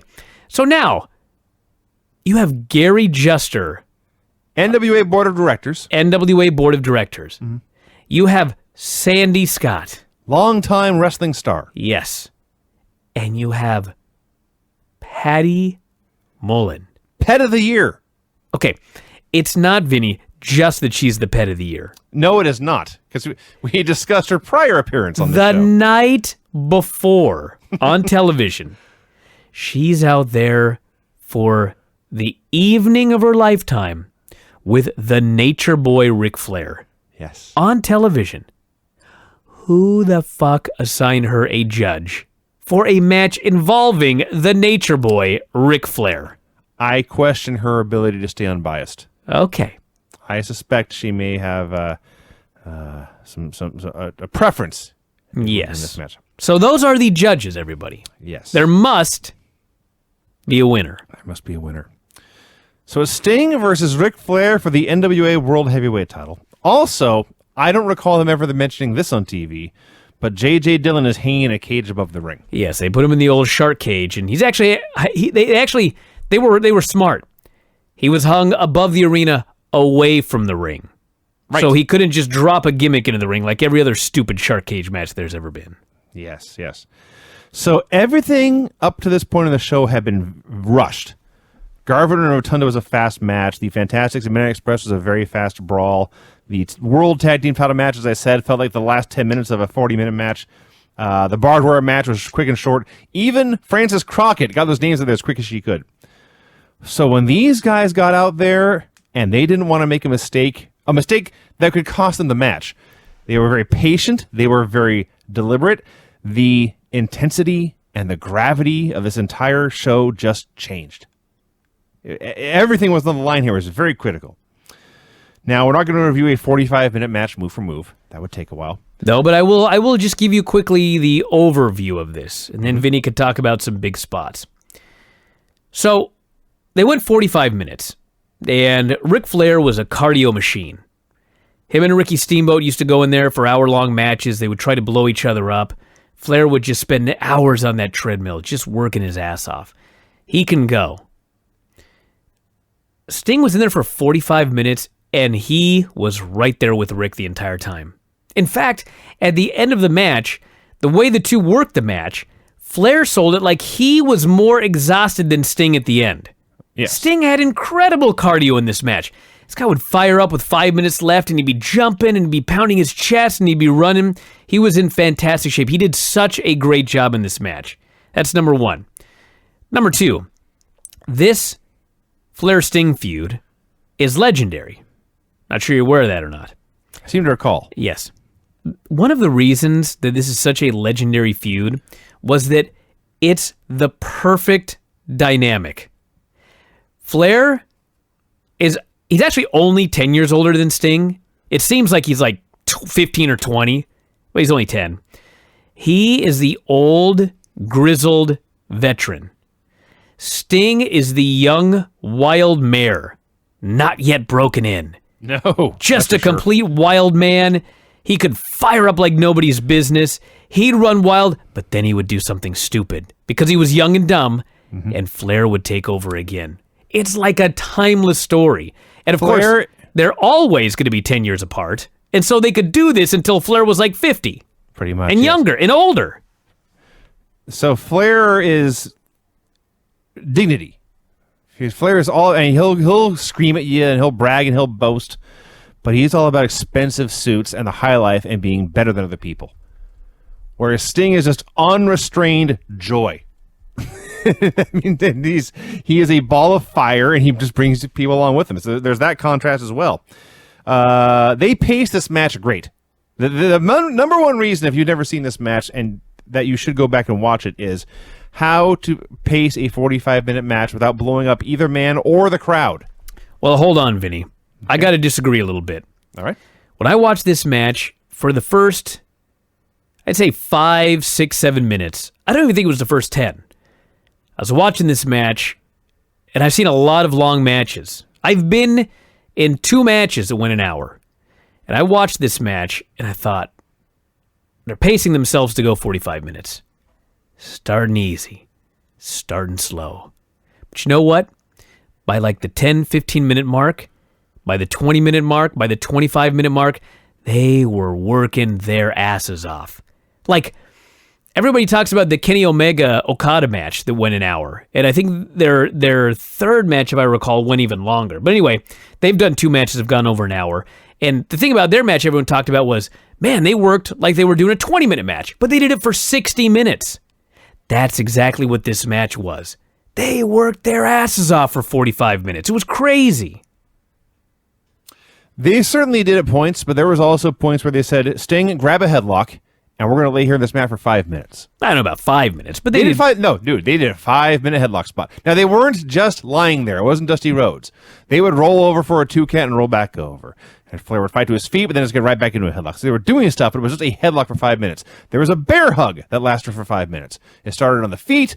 It went to the mat. Flair's fighting. He's screaming, my back, my back. Yeah, but Flair was expending so much energy in that bear hug. He's screaming. He's flopping. I just thought it was great. They made the most of these rest holds. I will kind of, I'll disagree with that line and agree with your main point. They were not rest holds. They were working holds. Sure, They yeah. were using holes to tell I'll a accept story. that. Yeah. So, let's see. Other points. It was in fact every Sting and Flair match you ever saw, just the first time they did it on TV. 100 press slams, 100 shoulder tackles, 100 Beals out of the corner, drop kicks by Sting. Flair gave him everything. Everything that he did, Sting would turn it around over and over until he finally cut him off. Yes. Every chopping the hell out of him. And it was funny because Sting doesn't throw chops, or at least he didn't then. So when Sting was throwing back, the stiff punch of the day, which in modern times would probably be the European uppercut, where you slap a guy, you hit a guy with the elbow, and your elbow hits his chest, makes a loud noise. In the 80s, it was the big overhand clubbering forearm, like to the back of the neck and the shoulder. They're throwing 100 of those to make a big loud noise and get the crowd into it. So there were so many subtle things here. They went back and forth the whole time, and Flair sells forever, but then he gets the heat. But everything Sting would do in this match, Flair would try to do, but it would not turn out as well. And vice versa. Everything Flair did in this match, later Sting would do it, and he would do it better. So Sting at one point tries a body press, and he gets a 2 count out of it. 10 minutes go by, Flair tries a body press, Sting rolls through, and Sting gets a 2 count out of it. Flair gets a figure 4, and Sting sells for a while, and Flair's grabbing the ropes, but then Sting fires up, and he beats his chest, and he drags Flair to the ropes, and he turns Flair over, and now Flair's in trouble. And by the way, quick aside here, as Flair is selling, the figure 4 is turned over, and Flair is selling and screaming, and Flair begs Tommy Young, pull my leg off! Pull my leg off! Yeah, he reversed it, but then he was stuck. He's stuck. So Tommy pulls his leg off as the ref is, because I think Flair eventually did get the ropes again. Tommy pulls his leg off, and very quietly, you can hear him, he shrugs and says, "It's your hold." You let go. Let's see, what were some of the other ones? Flair did the shin breaker, later Sting did it. Oh, there's a big spot where Sting does the big huge Flair did the big huge sunset flip, and Sting fights and he teeters and totters, then he beats his chest and he punches Flair in the face. And then a few minutes later, Sting tries the sunset flip, and Flair has to grab the ropes, then he gets his hand kicked, he goes back. So even though none of this is the finish, you get the idea that everything Flair can do, Sting can do better. But everything Sting can do, when Flair tries it, he fucks it up. So for 45 minutes, you were told Ric Flair is a tough bastard and he will not go down easy, but subtlety by subtlety, minute by minute, you realize Sting is the better man. So this goes on for a while. They brawl outside. Jason Hervey is guarding Patty Mullen with his life. Made me laugh. Who, by the way, is looking with lust at the ring. Of course. At which point Jim Ross notes, "I'm sure she's used to seeing some action." Oh, yes. It's actually even better in delivery. I don't know if I can pull it off, but he mentions, "I'm sure she's used to seeing some action. Not like this action." Not like this action here in the NWA. Let's see. What else happened in this? We had Flair at one point pointed to a fan and said, "I'll take your wife home." And Hervey and Patty both started laughing. So the big finish is, for the last 5 minutes of this, basically, Sting is just destroying him. He's taken everything Flair has to offer. He's come out of it stronger. You are correct. 45 minutes into this, Sting at all 270 pounds of him, big, giant, jacked up athlete. There was a point in here where Sting did a standing splash, and I think Flair actually got the knees up, so it wasn't like a big point in the match. Sting jumped so high, it looked like he's coming off the top rope. He's just a freak in this match. So 45 minutes in, he looks none the worse for wear. He whips Flair across the ropes. Now, he's gotten the Scorpion once by this point, and Flair got the ropes, but he's not had the Stinger splash all match. And with 30 seconds to go, he finally hits that splash, and he hooks in that Scorpion, and he sits down, and it's deep, and Flair is fucked. And Flair is screaming and wailing and crying, and Sting's cranking and cranking and cranking, and Flair somehow holds on and survives. The time limit expires. We go to the judges' scorecards. Flair has survived 45 minutes literally by the skin of his teeth. Yes. You have no skin on your teeth, but literally by the skin of his teeth. If you were watching this match in 1988, you were left thinking, if this had been a 46-minute match, done. Won. It's over. And so we go to the judges. Because, everyone, There must be a winner. There must be a winner There in this match. must be a winner.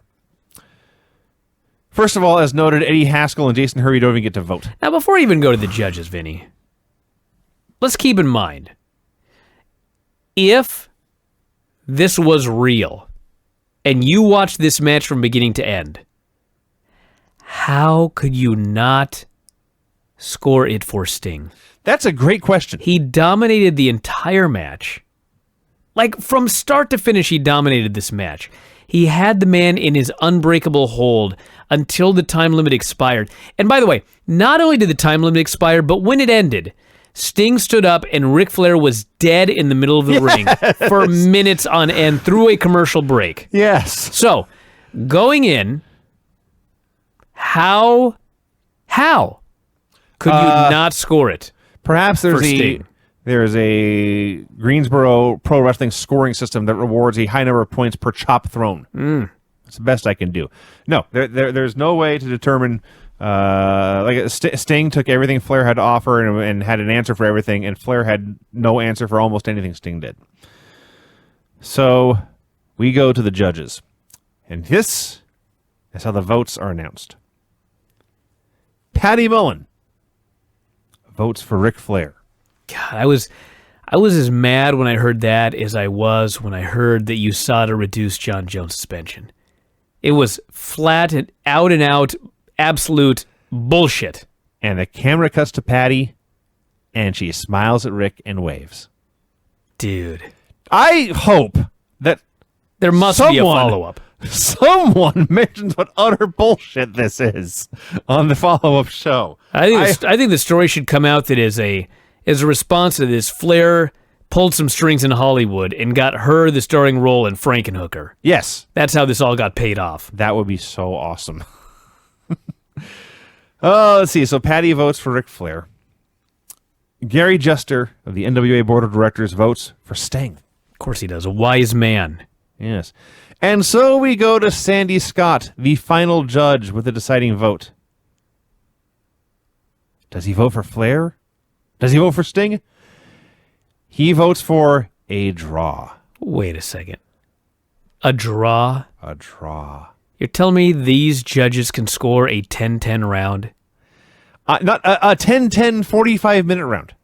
Dude. He watched 45 minutes of pro wrestling and cannot determine in those 45 minutes whether one man was better than the other. So this guy knew going in that there must be a winner.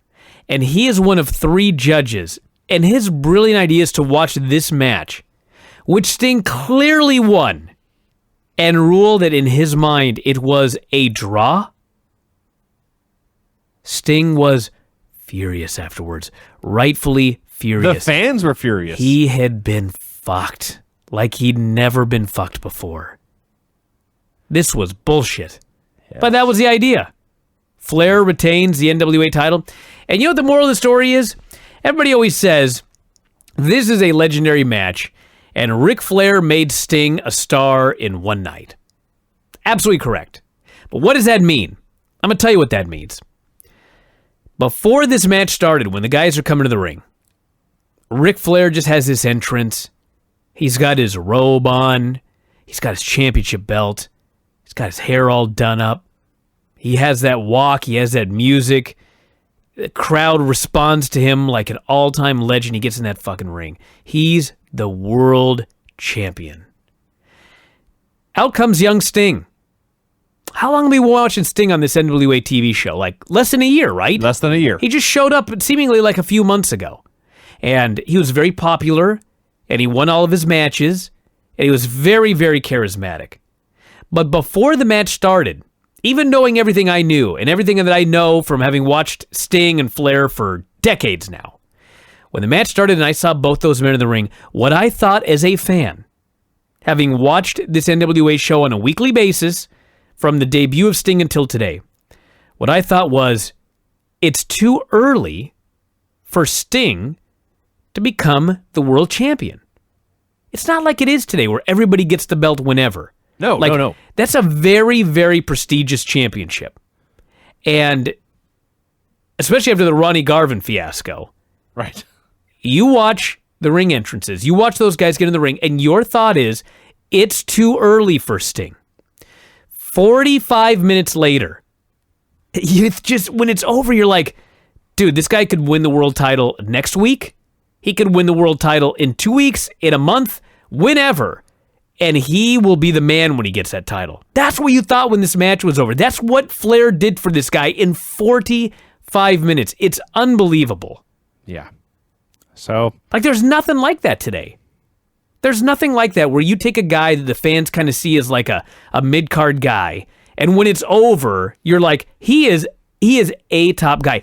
Even that Shawn Michaels Shelton Benjamin match and stuff like that, it's like, man, that was a great performance by Shelton. But when that match was over, did you think, Shelton Benjamin could win the title tomorrow and he'd be like the biggest star in the business? Of course not. I can't even think of another match like this. It was unbelievable. well, that gets into a long convoluted story about how the guy the fans want to believe in is not the guy the company wants to believe in, and we've been down that road 100 times before. But yeah, this show gets a thumbs up. I'll say. It's pretty much as great as I remember. Yep. This was a classic professional wrestling television show. Yeah, So there you go. it was worth the wait. Up there on the WWE Network in the Clash of the Champions section. Check it out. It's really easy to find. It's the first one. Yep. And when it was over, man, I cannot wait for next week's show when we get to watch the follow-up to this. That's right. I cannot wait for the follow-up. And more build for the Crockett Cup. That's right. Well, I